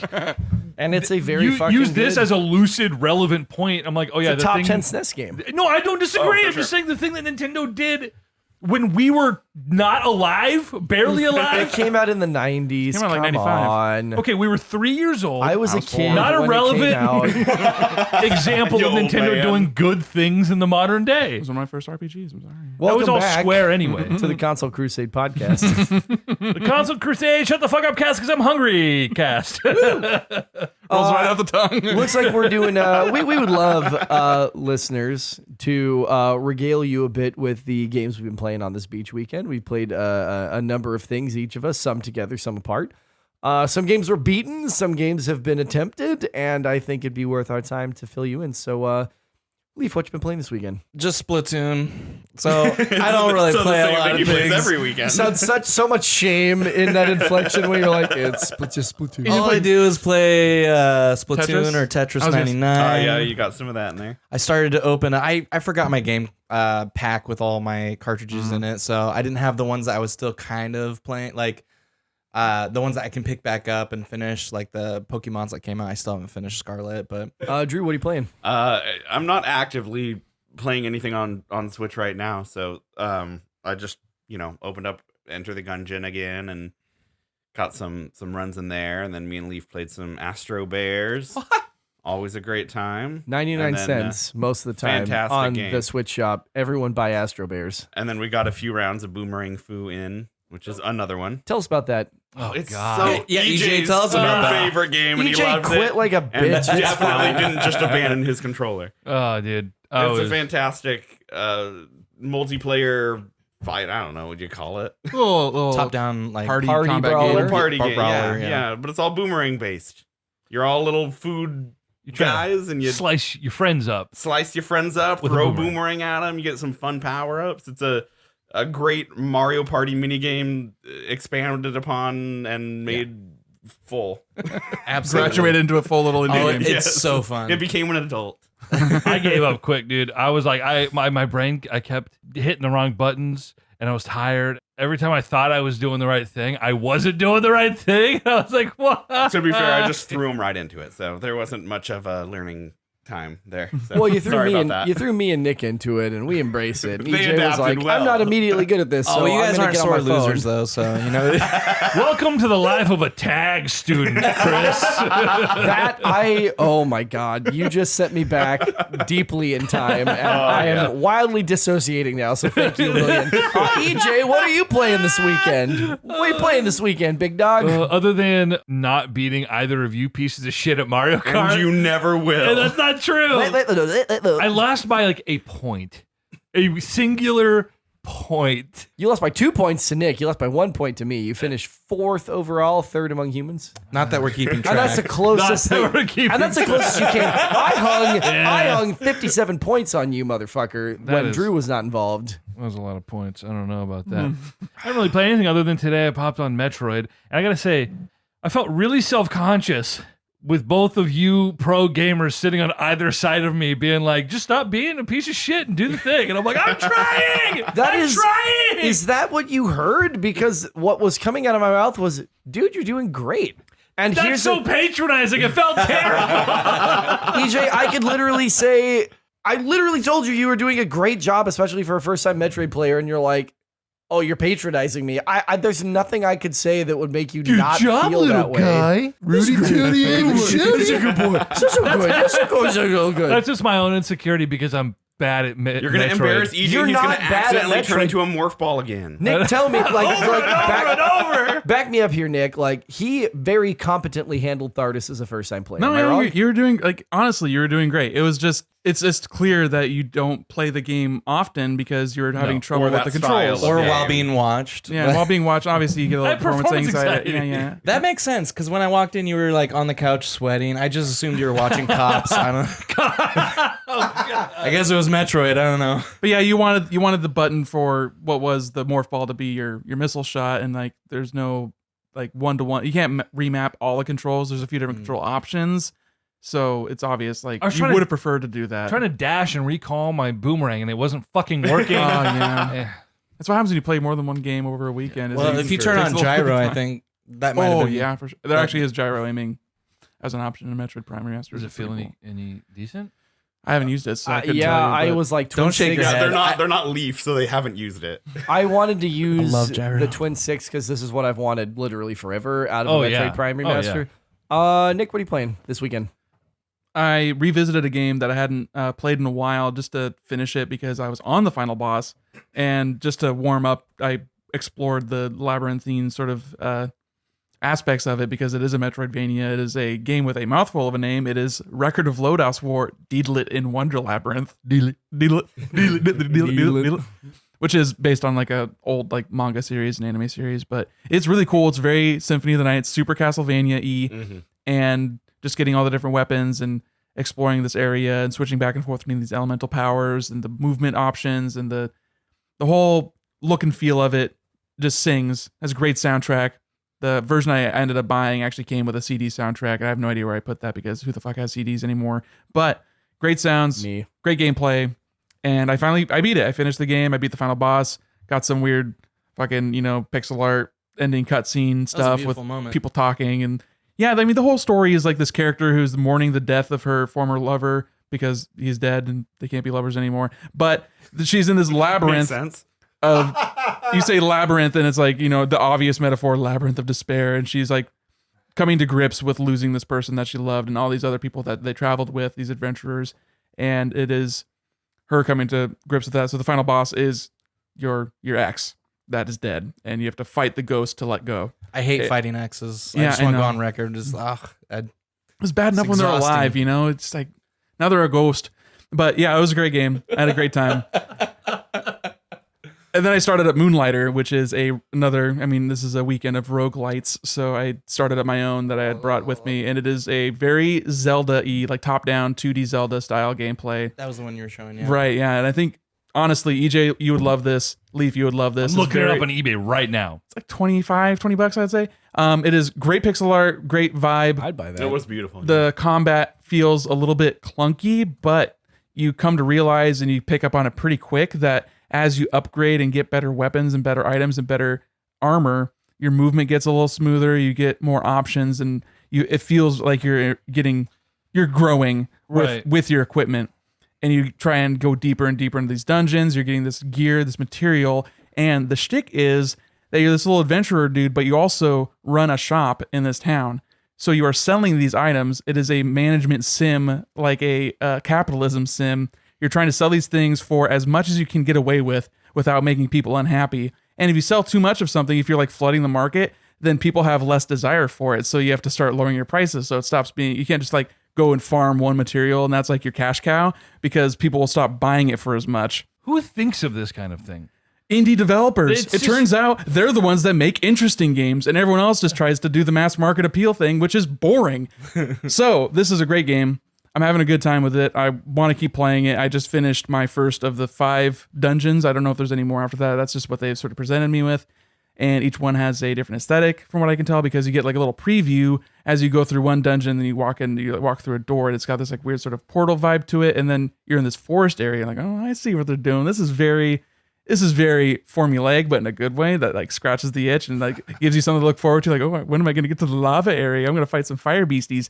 But anyway, very Zelda-y, different weapon classes. Like I've got a sword and shield that I've been maining because I've upgraded it and start doing good damage. And I got a bow for some distance. But I saw in the shop I can get materials together and craft together a big sword, but it lowers my movement. But I feel like it's going to have like a huge area of effect, so I can swing from far away and just like fuck shit up, but have like that slow build up. I love that kind of shit. I love having the choices between weapons. And yeah, I mean, that is sort of like a skill tree, but it is not showering me with like a UI element of like, here's all the things that we want you to fill out, because that will be the only way you feel good about yourself. It is pour your efforts into this thing and make it better, and then you get like an immediate result where you're the thing that used to take you 3 hits to kill, you're killing in 1 hit now, and you are just stomping through this dungeon, going level by level, looking for loot. Like it's got that loot loop creep kind of. Exactly, yeah. So you just feel like you're just getting stronger. I love that shit. 25-hour platinum, 6 out of 10 difficulty, according to PSN profiles. Buy it. That's not bad for difficult. I mean, what was I mean, the first party PlayStation ones are probably pretty easy. 6 out of 10 is hard. 6 out of 10 is hard. Oh. 6 out of 10 is hard. Anything above a 3 is like 25 hours though. That's not. You got to think about whether or not you're cut out for this. Oh, come on, man! I'm gonna buy it. I'm looking at eBay right now. I see an $17.95 Moonlighter cart manual and case. I'm buying this shit as soon as we finish recording. No, but I'm looking at this one. I'm gonna add it to my cart. EJ, you can't platinum a Switch game. I know, EJ. we buy it on PlayStation. I request a 10% finder's fee, sort of letting you know about this hidden gem on the Switch and the PS4. So I'm definitely buying that. Get it. That's great, man. Yeah, it looks great. I've loved watching you play that and being like, oh, this is very... And you're wrapping up your own roguelite journey, so maybe you're looking for the next thing. I'm getting so close. I'll talk about that in a second. The 2 things that I played this weekend is that I sort of on a whim was like, Nick was playing Metroid Fusion on GBA, and so I was like, I want to try this like really weird ass little Japanese only game that they imported and did a translation for the first time for the GBA add-on in Kuru Kuru Kururin. I'm not even sure how to describe this. It's sort of like a physics platformer, but that even is like weird. Physics puzzle? Physics puzzler where you're in this... It's like an arcade version of... Operation. Yeah, you're in exactly. That's how we described it on the last podcast. Yeah, you're in this helicopter that's constantly spinning clockwise, and you have to navigate through these labyrinths, basically, without, like, if you touch walls, you take damage. If you touch enemies, you take damage, which is very Operation-like. And there's all these little things you can pick up to, like, customize your helicopter, to the color, the pattern that's on it. And then, of course, you have to rescue your little, like, duck bird sibling things. Hard as nails, especially in the later game. But I just kind of hyper-fixated on it and just, like, smashed the entire game out. Like, all the challenge stages, all the adventure stages. Got all the cosmetics, got all the little dudes. It was, like, maybe, like, a 6-hour little thing. really cool little physical puzzler to play with in the GBA library while we wait for Metroid Zero Mission. And Pokemon trading card game and the Oracle of Ages, Oracle of Seasons, which we'll have to maybe get y'all back on for that, because we know that's going to be a game diary for sure on this podcast when Oracle of Ages and Seasons drop. The originals. I've got physicals of them in Nana's attic. So that was a brief flight of fancy, and then I got back into Hades over this whole course of the weekend, trying to like finish up the epilogue, get the epilogue quest. I'd like to finish that. I'd also like to beat, and this has been my challenge, and I failed on it twice, which is like pretty unusual for this game. After you finish your first run in Hades, you unlock something called the Pact of Punishment, that you can add extra layers of difficulty by filling what's called a heat gauge. And you get one called Extreme Measures that makes each boss at the end of each of the 3 areas of the underworld, Tartarus, Asphodel, and Elysium, more difficult. You can buy, in the area where you customize the House of Hades, Extremist Measures, which unlocks an additional difficulty for the 4th area of Styx, which is, spoilers for Hades, which is a very old game at this point, Hades himself. And I was kind of curious about like what's that going to look like, and I got up to the end of Styx with full health and 4 revives, basically, which brings you back at 50% or more based on any boons you have from the other Olympians. I got my fucking clock cleaned by the Extremist Measures version of Hades. Not only does it add a 3rd phase to a boss fight, which already is the only boss fight in the game that has 2 boss phases. Not only does it add a 3rd phase, it makes him harder in the first 2 phases. His reach with his like spear sweep is bigger, which means you have to get further away. He can teleport to his spear when he throws it, which is new. He summons Cerberus to attack me at one point, which is new in the first phase. Throughout both of the fights, he's summoning like wretches from the underworld to attack you, that enemies you've seen through the other 3 realms. With Extremist Measures on, he summons mini bosses to fight you with armor. Oh. And I was like, this is nuts. Like, this is crazy. This is like, this game has been challenging, but like very achievable. And I have fallen on my face twice. And I did get to the 3rd phase the first time and wasn't really prepared for like the differences that it was going to bring to me. And so I've got like a legitimately difficult challenge ahead of me to, as far as I'm concerned, finish this game. And the epilogue quest, I'm like very close to finishing. But this is one that still, I haven't like really dove into this on the podcast, and I still am not going to, because I don't feel like I've gotten to the end of the game, but I want to finish everything. I want a max relationship with every Olympian. I want a max relationship with every character I can get. I want to finish all of the different like minor prophecies. Like, I want to do everything in this game because it's just so much fucking fun to play. And I've never had a roguelike do this for me. And now my buddy's like, you got to play Diablo. You got to get Diablo 3. You got to get Diablo 4. It's an isometric game. Like, you're going to really like it. That's a very different experience and a very different loop. You might like it. You get a little bit of that with the Paragon levels and stuff like that. Yeah. It's like the repeating sort of growth, but it's not as character development heavy or varied, I would say, unless you're trying to like get different classes leveled up.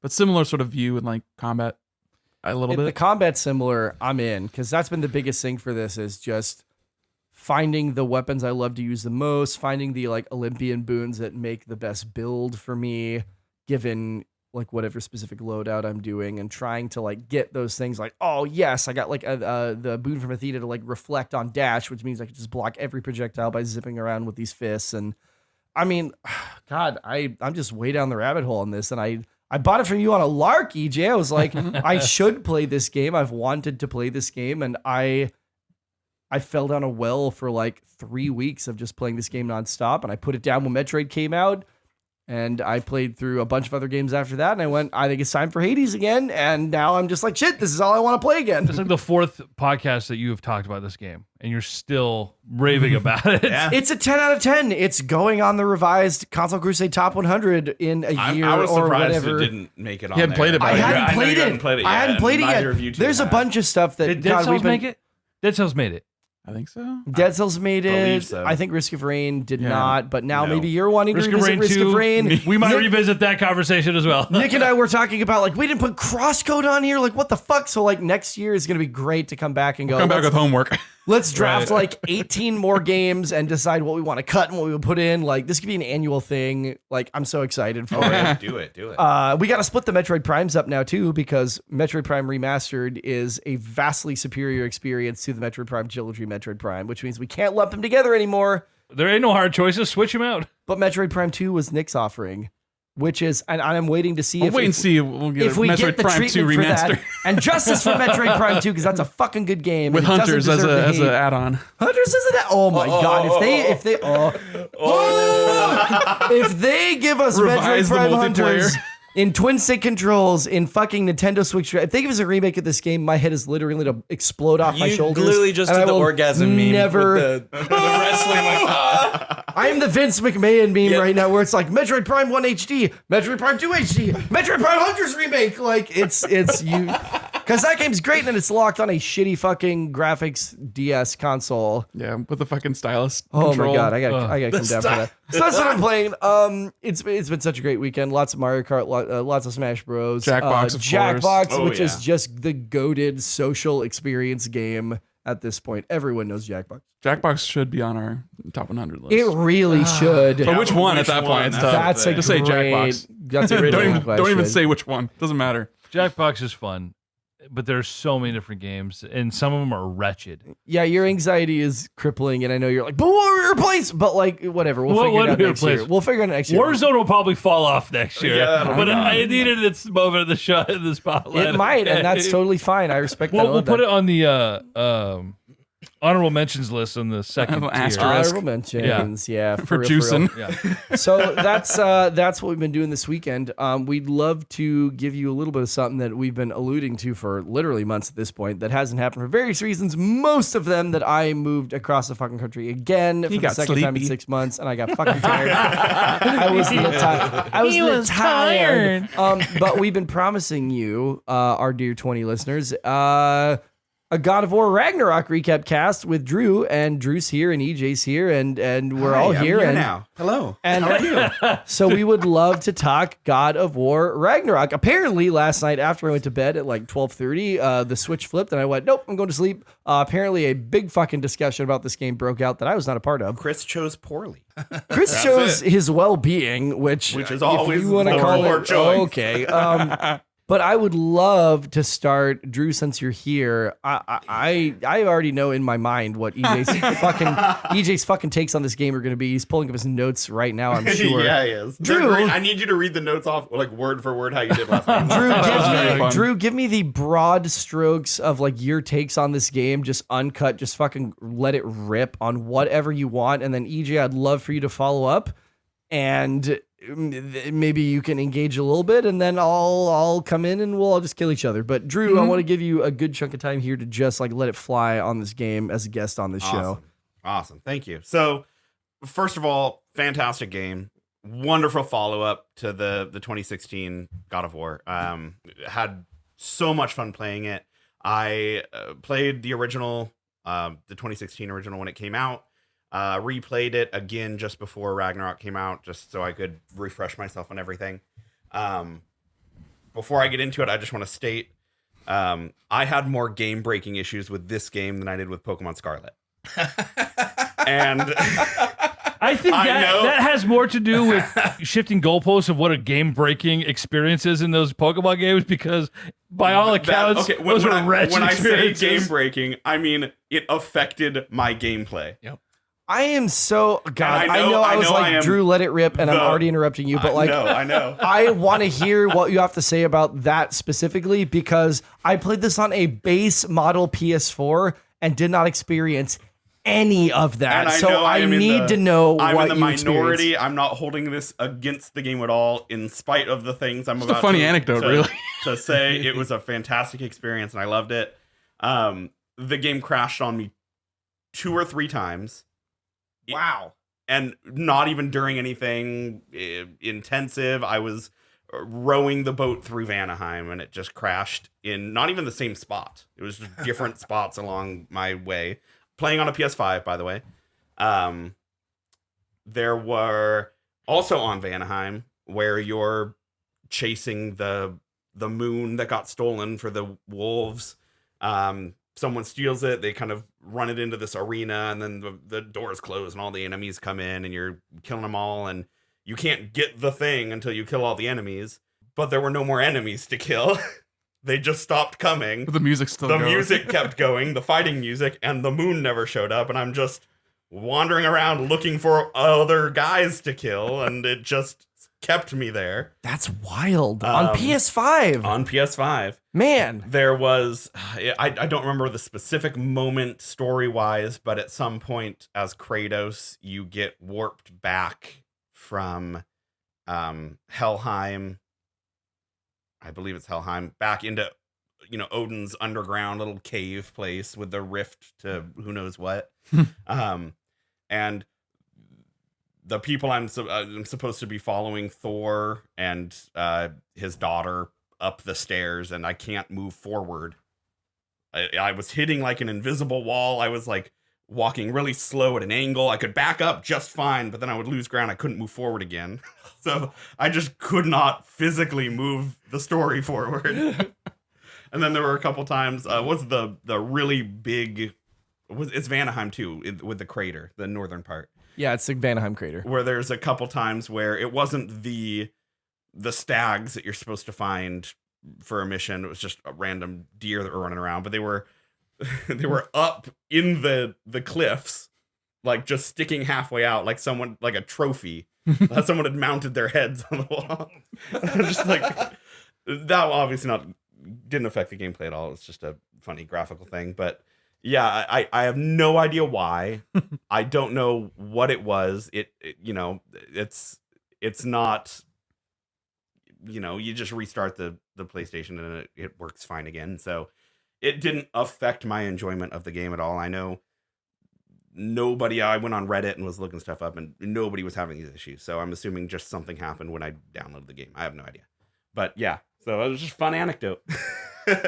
Other than that, Mrs. Lincoln, how did you enjoy the play? Oh, wow. All right. No, it was sick fantastic. Reference, John Wilkes. Yeah, really. Pew pew. Gameplay wise, phenomenal. Head and shoulders above the first one. I didn't have the issues EJ did gameplay wise with the first God of War. I know it took him 3 or 4 tries to get through the whole game. I ate that shit up. I played through it in probably 4 sittings. The first time I played it and the playthrough just before Ragnarok. This one, everything was updated. They did add some more stuff, skill tree stuff, which was hit or miss. It was generally stuff that I'm not going to use. It was, me and Nick were talking about is essentially add 1 more hit to the end of your combo bullshit skill tree stuff that doesn't really matter.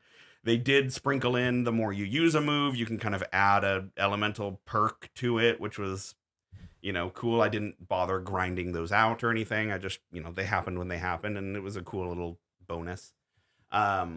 Story-wise, overall, I enjoyed the story very much. It very much felt like, story-wise, this game was originally supposed to be 2 games, and they didn't want to do a trilogy again for some reason, and they had to it just felt like they had to cram too much story into the game, where it felt like instead of the first one where it was very well paced, I think this one, it was more and more I'm jumping from huge set piece to huge set piece to huge set piece. Exactly. In order to We'll get to you. Shush up. Jumping from huge set piece to huge set piece in order to fit in all of this Norse mythology stuff that they wanted to hit these certain beats, and there just wasn't enough. I don't want to say enough reason or anything like that. You just didn't get the in between bits that you got in the first game so much in this one. Not that it was a bad story. It just didn't hold up to the first game. And then the ending was a little anticlimactic for me, to the point where I honestly did not realize that I had just beat the game. Like you go and you got to go visit Surtur in Helheim and get him to help you, and you got to remember it's been a while. You got to shove stuff into him, and he gets all big and giant. Nice. He's got to help you attack fucking Asgard. You go there, you beat Odin, and you still see Surtur's going crazy. And I was like, oh, okay, so now we got to beat Surtur. And then he just kind of disappears and the game's over. And I was like, oh, okay. I guess the game's done. Odin's dead. Yep. They do give you, I guess, post-game stuff to do. You can kind of go around and clean up the bits of Asgard that have, crashed throughout the other realms. The nether goop. All that spread goop across the realms. with the fucking, yeah, it was it was fun. I did like that it wasn't beat the boss, game over like with the first one. There was, they wanted you to go back and around, and it was really part of the story that you go and you 100% it. I platted both games. I think it took me 1 hour longer to plat Ragnarok than it did. Really? And which was about 35 hours. So it was quick. But yeah, overall, fantastic game. A wonderful sequel. Gameplay wise, very strong. Story wise, strong, but a little weaker than the first one. I did really like returning to Midgard. Same map, but different enough to be engaging, to warrant running around the same area again. Obviously, you got the winter time, whatever the fuck they call it. Thimblewinter, yes. So that, new areas to access. You can go to the same areas from the first game, but they're obviously, iced over or whatever. Iced over, you get around them differently. You've got your sled dogs pulling you around. A lot more collectibles to get, which I'm like EJ. I've got that lizard brain that loves a checklist. So that was a great time. Better than the Ravens, I hope. There are still Ravens. Oh, fucking goddamn. You do actually get shit from getting the Ravens rather than just achievements. There's a whole... Is there like a map marker at least where they are? No. So I can know which one I got. God, what the fuck? There's an audio cue if you're within like 1,000 feet of them, though. Which is I know, not but helpful at all. What I wanted in the first game when I was trying to get the plat was I wanted to know which ones I already got. Exactly. So I could not go to that one. You got to go onto YouTube and you go, okay, where are all the Ravens for so this I have to area? Go to find. And then you have to just follow it through because you have no idea which ones of those you've already gotten. Yeah, it was horrendous. I mean, just playing the game, I got maybe half of them, a little bit more than that, but god damn. Yeah, there's some good armor pieces locked behind. You get this many Ravens, you unlock the chest piece. This many, you get the pauldrons or whatever. But yeah, I mean, overall, it was a great game. Like I said, a lot more collectibles. I liked the instead of each armor piece having its own runes, you just had the necklace or whatever that you put all the runes on, and then you could level up each piece of armor individually. Some cool ways to change around your gameplay with your armor loadout and stuff. That was fun, just experimenting with different ways. But yeah, overall, fantastic experience. I would give it a 8.5, 9. Dope. Thanks, Drew.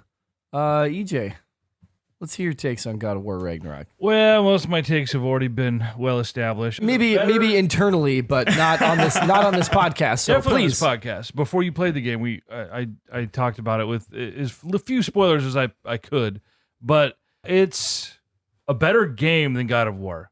All the tedious shit from God of War is less tedious here, except for sigil arrows, which are fucking awful. I didn't even get to that, but yes. And part of that is also operator errors we established last night. Well, did they not tutorial? Did it not demonstrate to you? They tell you what to do, but there's a very key aspect to it that they don't tell you. So essentially, sigil arrows are you've got to get a brazier or torch, and then 20 yards away there's something else that you have to get the fire to. And the sigil arrow is essentially, it's a sphere of energy that can carry the fire from one spot to another. You can shoot 3 of them. You got to connect them to lead the fire over. me and EJ both didn't understand that there's one key aspect of this that they didn't tell you, because we're trying so hard to bridge this gap that is not intended to be done with 3 incredibly inaccurate hitboxes yes. and not enough surface area to actually bridge these gaps. And it turns out if you just shoot 2 more arrows on the center of the first arrow, it makes the circle really fucking big and Yes. solves all those problems. So you missed that when they literally told you that in the game, both of you, is what Hey. you're telling me. Because, like, I also agree. Honestly had no idea that was told I to us. agree that it was not well executed throughout the course of the game. It was my least favorite thing about this entire fucking game were the sigil arrows. Were the sigil arrow puzzles. That being said, it was not unknown to me that shooting more arrows in the center of the circle would make the circle bigger. Was it the fucking head that just yelled it in the background? Because I tuned Brother, that out. no, I it's wasn't not. listening to that Brother, shit. you've got to shoot the sigil arrows, and then it'll make the circle bigger. No, it was literally in like the very beginning of it. When no, it was It's like a little GIF pop up. Like, I don't Was it a remember. pop-up, or did a character say it and I just happened to be 25 yards away, so it was like someone whispering in the background? I don't remember, but I know that the game did offer to me, if you shoot those in the center, it will make it larger. Anyway, Well, my bad, a then. long walk around, a short road. EJ, carry on. Overall, and we talked about this on the 100th episode, it's a better game. I like it better than the first game. Gameplay is king. If the game Right. plays better, it's a better game. Right. And I had the urge to actually platinum this game. I had the desire to go fight all of the optional bosses, the Valkyrie Stand-in, which was a lot easier than the Valkyrie, thank Christ. I did not like the Valkyrie. I tried to fight one Valkyrie, and I was pretty beefy because I had done a lot of the, what was the, Muspelheim or one of the It's the Niflheim. I think it was Niflheim, the smoke. Yeah, the gas place. It was Yeah, all yeah, stinky. Yeah. The So I was baseball like- diamond. I was pretty beefy, and I went into one fight with the Valkyrie, and I was just like, "You're dead," and I was like, "Okay." I love issue. Queen. Well, apparently it was. Skill issue. So I did not decide to platinum that game. You play it on easy, you get the No, plat anyway. no. I was comparing game times. Said you had like over 60 hours in that first game, and I don't know how you did that. Oh, probably. There's not just 60 hours worth of left it content paused. there. Probably just left it paused and left it on. That's what I do. Is I'll pause the game, and then I get on my phone and I scroll for 3 hours, and then I get up to make dinner. And Gamer. yeah, I get bored with something. I mean, it took me a long time to get to that first game. Yeah, I don't need to completely deep dive on it. I really like God of War Ragnarok. But I just had so many issues with the story and the story beats. And you said it. I have a note that's literally what you said, where it's like, Read the note. We want to hear what you I wrote. want you to read it was your whole note sheet. it was perfect listening to you. there's a couple different things that I read last night, but I got really angry talking about all the random shit that the story beats. Where it was the overall thing that I wrote is like, the series presents strong characters, and that should be the focus. It felt the need to try to one up its predecessor, and in the way the plot got in the way of the characters sometimes. There's lots to love. The characters are a 9 out of 10, but the tedious gameplay and loosely strung along plot beats drag it down. And that's true. It was so worried about getting from set piece to set piece to set piece that the connective tissue is like, everything that happened felt like it came out of nowhere. I was like, okay, there's a vague prophecy. We see some things, and they have like one little interaction about it, and the next thing you know, it's like we're stealing a literal fucking moon for some wolves, and then Freya is like unpacking her divorce, and there's a noose in a tree, and you're like, what the fuck is happening? And then in the middle of that, there's a 2-hour loop where you're just riding a hippo through Right. Jotunheim as Atreus, You and fall you asleep. can't move fast. Right, and you at teleport. all. You just teleport to this place, and suddenly it's like, okay, now we're here, and we're everything that happened, story wise, like or plot wise, felt like it was just. Wouldn't it be cool if we did this thing, and they just fucking threw it at the wall? And it just was like, cool. I just like, how did we get there? I don't understand what the fuck is happening half the time, and it frustrates me that I don't know what the fuck is happening. Why are we here? I did not play it, but that's super disappointing to hear because in the previous God of War, they did a great job of making the whole story, world, and everything very seamless from scene to scene. It was like the whole thing could have occurred in one long stretch. So Well, and it, to go it from was that, still a one take.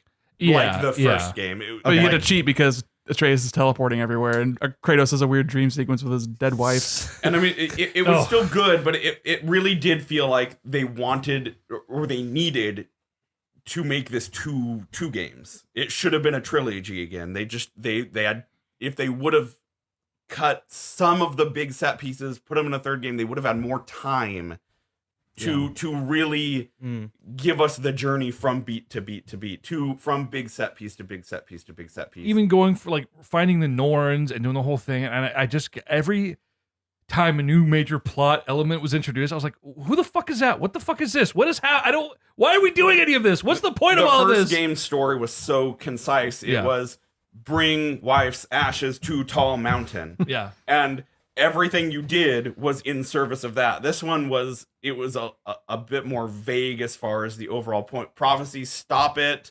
We're killing everyone, but we're not killing people now because that's bad. But we're still gonna kill everyone, but don't, because you get to choose who you are. Right. And it flip flopped a little bit. It was just they got lost in big set pieces. When it was very convenient for the plot, it was we must do what we must. When it is Heimdall, this murderous wretch, literally trying to kill your son, and you're like, I can't do it. Oh, surprise. What does he fucking do? Oh, I will reluctantly murder you. It did not feel earned in that sense. But then when we get to the very end of the game, we kill Odin. The moment with Thor is nice. I like that. That felt earned. Yeah, that was great. That was like good. And there were a lot of good character moments. Thor was fantastic. Right. Every He was every part of that, his character was excellently done. Right. And I said last night that the moment with Kratos and Freya where they talk about, he's like, I would protect you every time given that same circumstance, but I regret that I took the choice from you, right? About killing her son, Balder. Yeah. And I'm like, that was a great fucking moment. And there's so many great character moments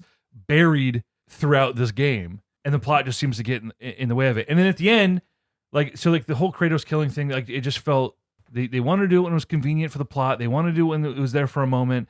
And then there were other moments where they completely disregarded it. If Cory Barlog was directing this, we wouldn't have had those issues. But and then the end of the game, that just really, I didn't quite have the moment where you were like, oh, that's it. The whole idea of this resolution is that you can make the choice. You can be who you want. You can do what you want. You are not beholden to prophecy. But like every story beat of this entire game was just the prophecy coming true until the moment it had to not come true to be convenient for what we needed the heroes to experience and wrap up in a neat little bow. Well, that wasn't earned. And the moment's beautiful where at the very end you open they had to get there. Right. So they could have done it earlier and we missed some story beats because the prophecy didn't come true, or they did it at the very end. It's right. Or they did another game and had more time. Maybe. Yeah. And the moment where he opens the tapestry or whatever the fuck it is, and he sees himself being worshipped, and he has that moment, and we said last night, like, it's not about him being worshipped, it's that for the first time in Kratos' life, he acknowledges and believes himself that I don't have to be the fucking God of War. I don't have to be a version murderer. of him out there in his future that he doesn't have to be, and I can make that choice, killer. And I believe it myself.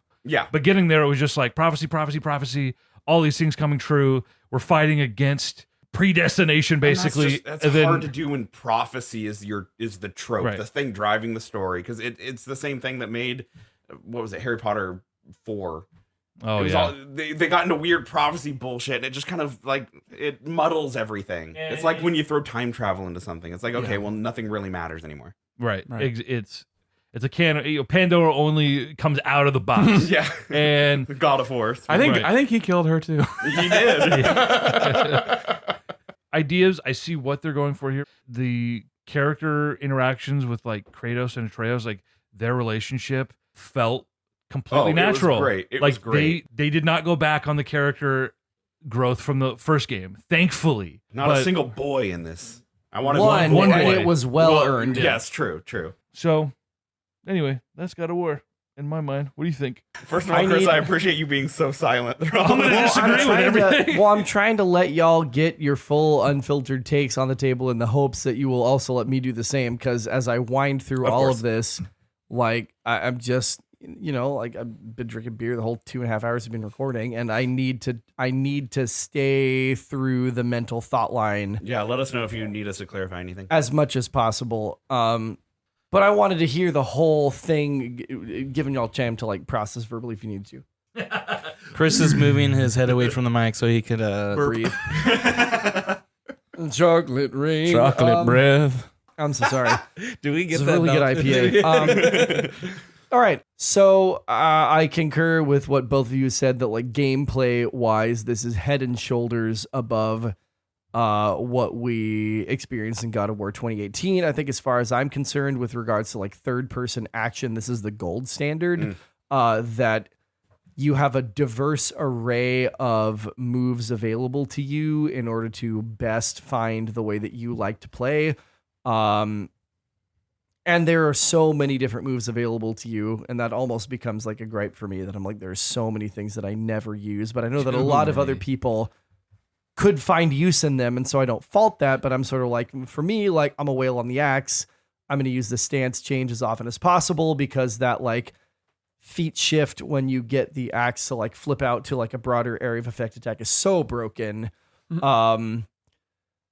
Is great. The world design is vastly, vastly superior to the first game. Midgard was like beautifully and lovingly rendered, and it was one environment. And in this game, we get a return to Midgard, as has been noted in the Throes of Fimbulwinter. We get to go to Vanaheim, which is huge, feels like as big as Midgard was in the first game. If not bigger with the crater. If not bigger with the crater, huge, distinct biomes. We get to go back to Niflheim and see some... Niflheim is no, that's Helheim. Yeah, Niflheim's where the elves are, right? No, that's Alfheim. Alfheim. Yeah, we get to go back to Alfheim and see some... Niflheim is fire. Helheim is mist. No. Muspelheim is fire. Niflheim is the smoky poison. Alfheim, there's another Niflheim Alfheim. is where the ravens are. That's right. Yeah, we get to go to all these distinct environments that are way more specifically rendered in way more detail with way more ability for you to explore them, so that my time spent with this game, I felt like it never got samey in terms of where I'm going. For sure. It was a much bigger game than 2018 was, which I really, really appreciated. It was a joy to play. It was a joy to move through. As far as the plot goes, so I've been trying to like put my finger on why, other than it's a good bit, that I don't agree with EJ with regards to the story. And we've been talking about this for months because I bought this in November when it came out, late November, and I think I finished it before we moved to Kentucky in January. Like but the week, or no, you finished it right after you moved. You had to like... Right? I finished it after I moved. Or maybe you finished the story and then you platted it. I platted it, yeah. But I did the plat. I beat then it AJ took me to the maybe plat. another 2 weeks after. Yeah, I beat AJ to the plat, which was hilarious because he had like a 3-week head start on me with this game. But that's how EJ does. He is fickle. I was on my phone half the time. Yeah, Okay, you can't just like hyper fixate like the ADHD. How to get banned on can. Twitter. Yeah, Elon, calling, you stupid cuck bitch. And he is. And Elon, if you're listening, you are a cuck bitch. I don't have a Twitter, so you just have to stew with that information. You can't fucking ban me like the cuck bitch you are. We have dual protagonists, right? Which means to me, I'm like, what is the story we're telling with each of their respective journeys? And for Atreus, of course, it is, I need to become my own man. That in God of War 1, it was about Kratos molding this youth based on the experiences of his own life, which is most especially, you cannot be ruled by your rage. You cannot be run by impulse. You have to be someone who applies reason to a situation, because being ruled by rage is what ruined Kratos' own life, ostensibly, when he was in Greece. His last family. Exactly. And I think so for Atreus, it's how do I become my own man, given the teachings of my father? How do I make my own way? How can I become my own person and do things the way that I need to do that are specific to me? That for Kratos, it's like, I have this past, you carry this legacy. But for Atreus, it's like, I'm carrying my own legacy and I have to honor that. And there are things that, as we all know, for being teenagers, we cannot or will not, for whatever reason, communicate to our parents. And so I thought that for me hit really well, that he's like, I want to tell you about this, but this is for me to do. Mm-hmm. And it's for me to understand. It's for me to explore, and to tell you this would like literally potentially endanger you, but also endanger the things that are important to me. So Atreus has that going on, which hit for me. Hippo sequence and all that we're in Jotunheim and he gets to be his own person. I'm like, oh damn, this is like a whole ass section, like where we're just like doing this thing. Where we're just riding that hippo for 2 riding hours that hippo at like 1 mile an hour. And he's getting his first crush, and I'm getting to like gather things and listen to the banter, because this game is like S tier goated fucking ultra super supreme writing, period. It's true. I did feel that part going to Jotunheim as Atreus, the whole, essentially a reverse escort mission where I'm being led, so I can't move faster than a walk. Right, but It was all just exposition dump but for 2 hours. it was exposition. Sometimes But- you got to dump for 2 hours. But it was yeah. Not that see a it wasn't proctologist. needed for the story. I just wish there was a.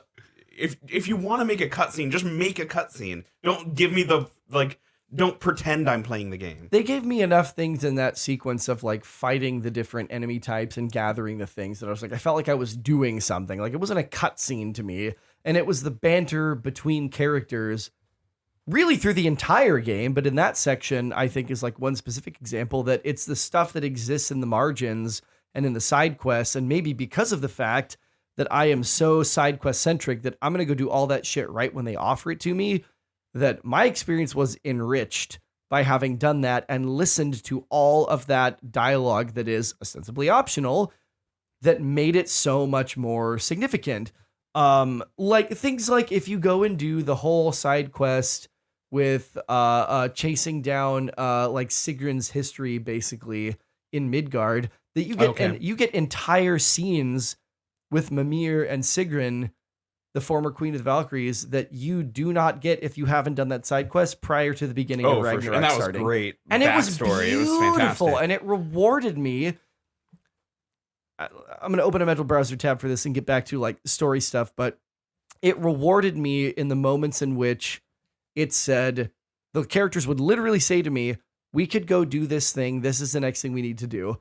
Also, we have the ability now, if you want to, that we can go and do this other thing. That was great. And I did that other thing every time, and I was rewarded for it every fucking time. Like the Hafugar quest in Alfheim was fucking beautiful. And if I hadn't have gone and done that prior to all the other things, it wouldn't have made the story beats about like finding your own and growing your own in your own way with your own kind with Atreus. And I do not literally remember her name at all. Who's the other giant? Angrboda?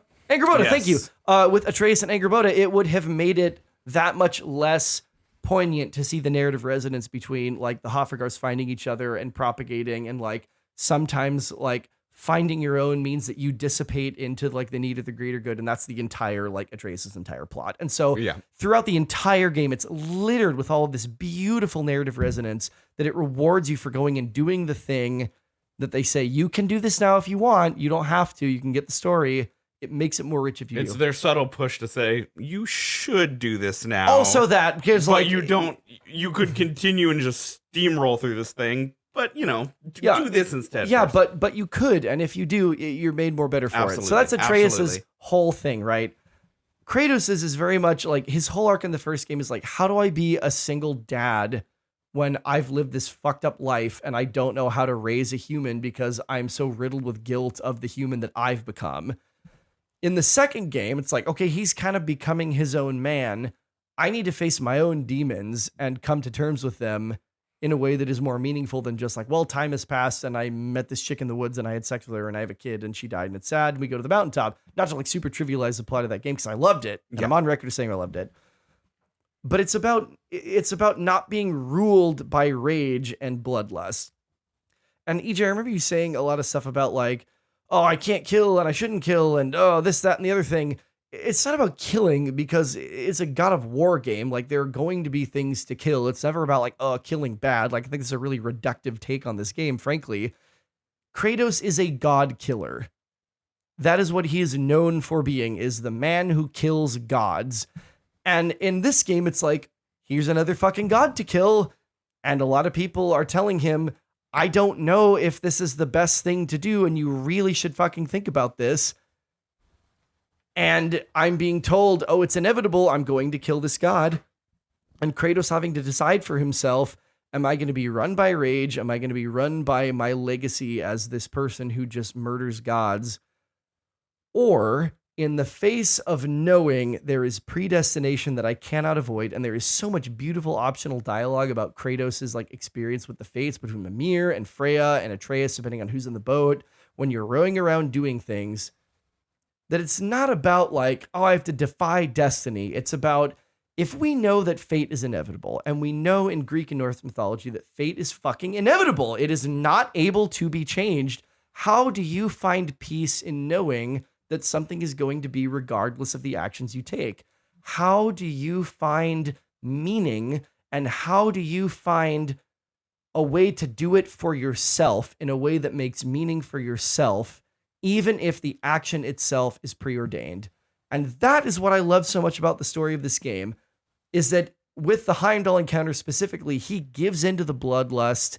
He becomes the person that he was before. He's the god killer who just gets redded out, and he just murders him and has to go, is this the way I wanted to do this?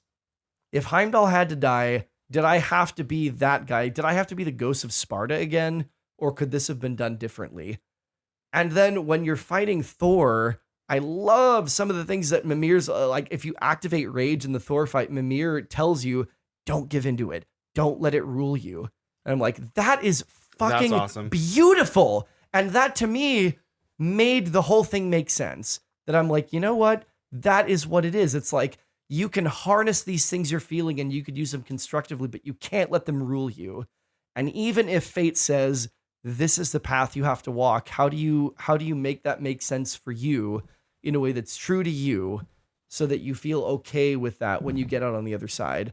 And I totally get the like set piece thing. Like there were so many fucking set pieces in this game and they were so fucking cool. Oh, they were fantastic. But at a certain point I was like, damn, I am worn out, friend. Like I am tired. I'm like, physically exhausted. I am exhausted. Like this is a lot. And I don't know if it's like a split the game kind of thing, because it felt like a complete experience to me between like the story of the two protagonists. And I'd love to see Atreus and Angerboda like going through the realms and like bringing the giants back. And I think that'd be a great way to like have a theoretical third installment before Kratos goes to Egypt or what the fuck ever and kills Osiris or Het and whatever.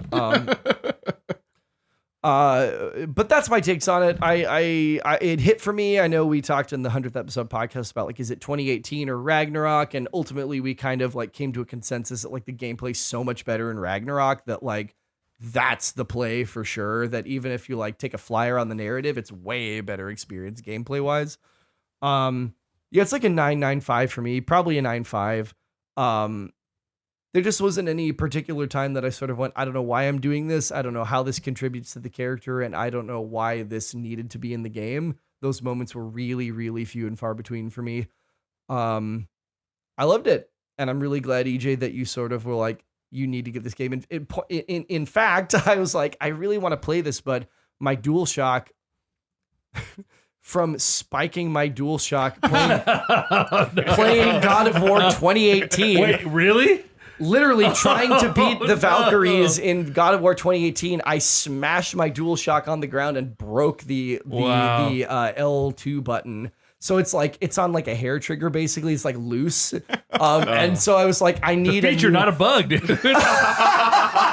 I was like, I need a new DualShock. And EJ was like, I will send you a spare DualShock so you can play this game so we can talk about this game. I'm deeply thankful you did, because I had a great fucking time with it. Mm-hmm. Damn, is EJ just like your gamer sugar daddy at this point? He sent me a Yeti so we can podcast. He sent me a DualShock. He's going to send me a Wii U so I can play Wind Waker HD. Oh, look at, he's trying to slip that in. I'm always playing an angle. Most of the time it's for your benefit, but some of the time it's for me. Dude, I would, if you get the Wind Waker HD, I'm happy to return for that podcast as well. Yeah, we should. Play it again. Let's do Game Diary Wind Waker HD, revisit, relitigate. I'm here for it. Wind but Waker I do HD, need ConsoleCrusade.com. We're gonna retro reviews. Let's go. I do need a Wii U, and I know you have a spare, EJ. If like legitimately, we'll talk about you it. Hook me up. I'm playing Wind Waker HD. But that those are my like broad strokes takes. I really enjoyed this. The story did hit for me. It made sense to me.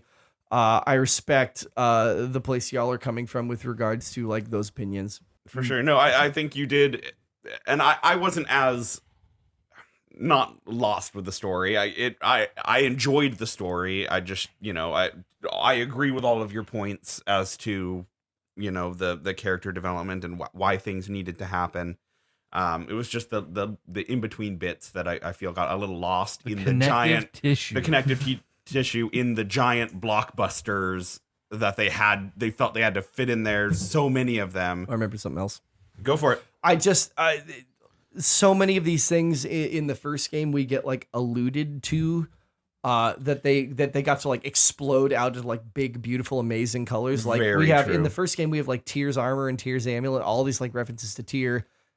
And then we get literally Tyr. Of course, it's, Kind of. Odin in disguise. But then afterwards, you go and get actual ass Tyr. But just like having this character that like we've heard about, and then like Suitor is referenced in the first game a lot, and then getting to like find him, interact with him, and that was sort of the game broadly is like, we're gonna give you more experiences with all these people, and give you a chance to interact with them and interact with the mythology more broadly outside of this like, B-list Norse character in Baldur. Yeah, and like Freya getting more exploration. Like maybe She it's got just fleshed 'cause- out a lot more. maybe it's too. just because I'm like a divorced person and like Leaf and I like fist bumping in real time right now. Like Yeah, fuck but marriage, getting get her to, like, divorced. and then find someone else and get remarried. But we just getting to see her Whoops, like I missed that part. you're on your way, but fuck, that set me.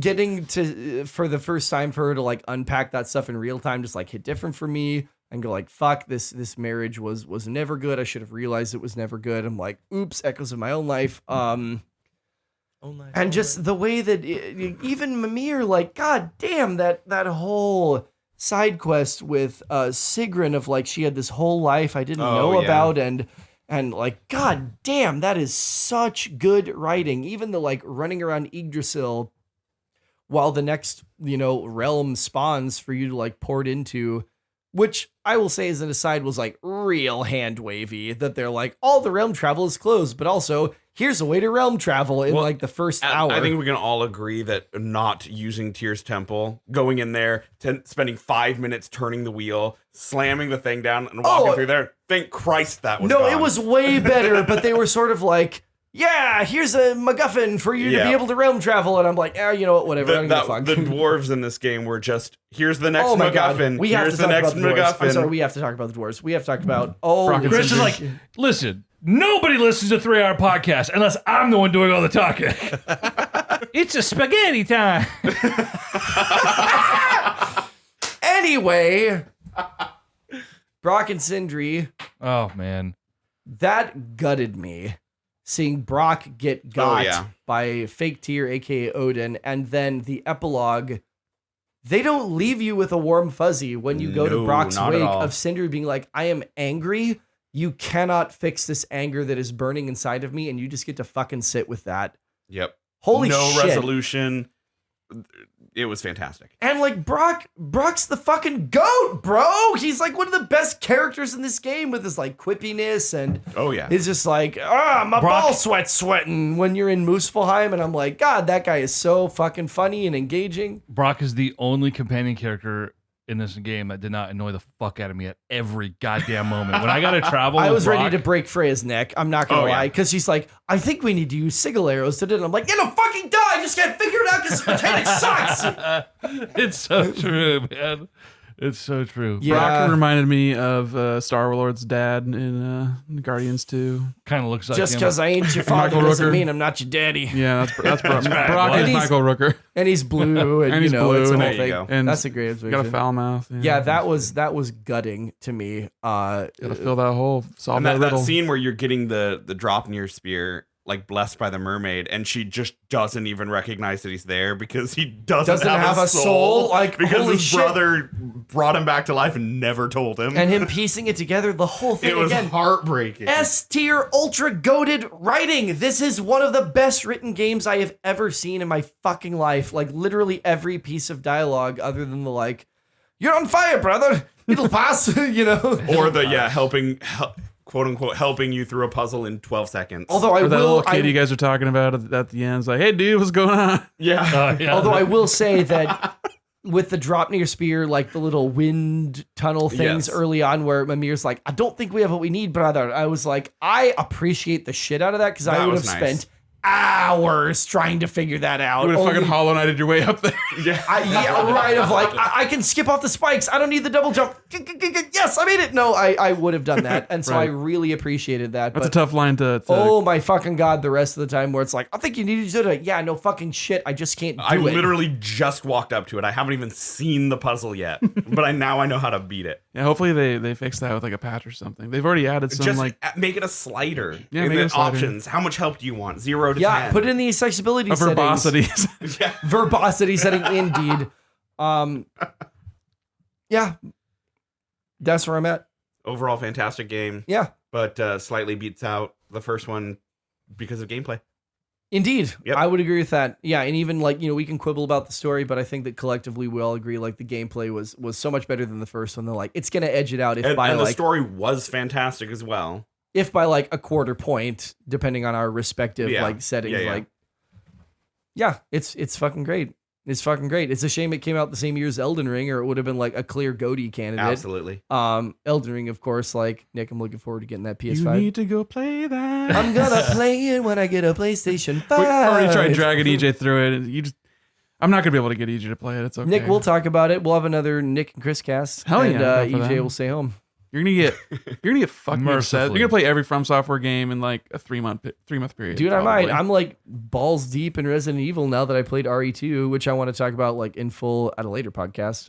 But I finished it. Credits roll. Why not? Let's just do it now. I gotta do well. I want pasta. It's spaghetti, linguine, ravioli. Oh, This is the console crate spaghetti pass. Oh boy! Who's having a stroke now, motherfucker? Global sport fluggle cling fliggle Guys, dink. thanks for enduring this. Spaghetti podcast, here we come. Console Crusade spaghetti cast. I'm glad we got to finally talk about God of War to some degree. Not to the degree that we had planned on initially, but I'm glad This we is good. did 6 months later. Hey, I'm glad I was able to make it. Thank you. Thanks for hanging out and enduring it, guys. We appreciate it. You're welcome. It's fucking eat some late ass dinner and fucking Go to bed. get fucking Christ almighty. Jackbox Mario Kart. EJ gets his ass kicked again. Hot tub. Let's do, ooh. MK8. All right, give me a smack over here and give me a smack over there. Ooh.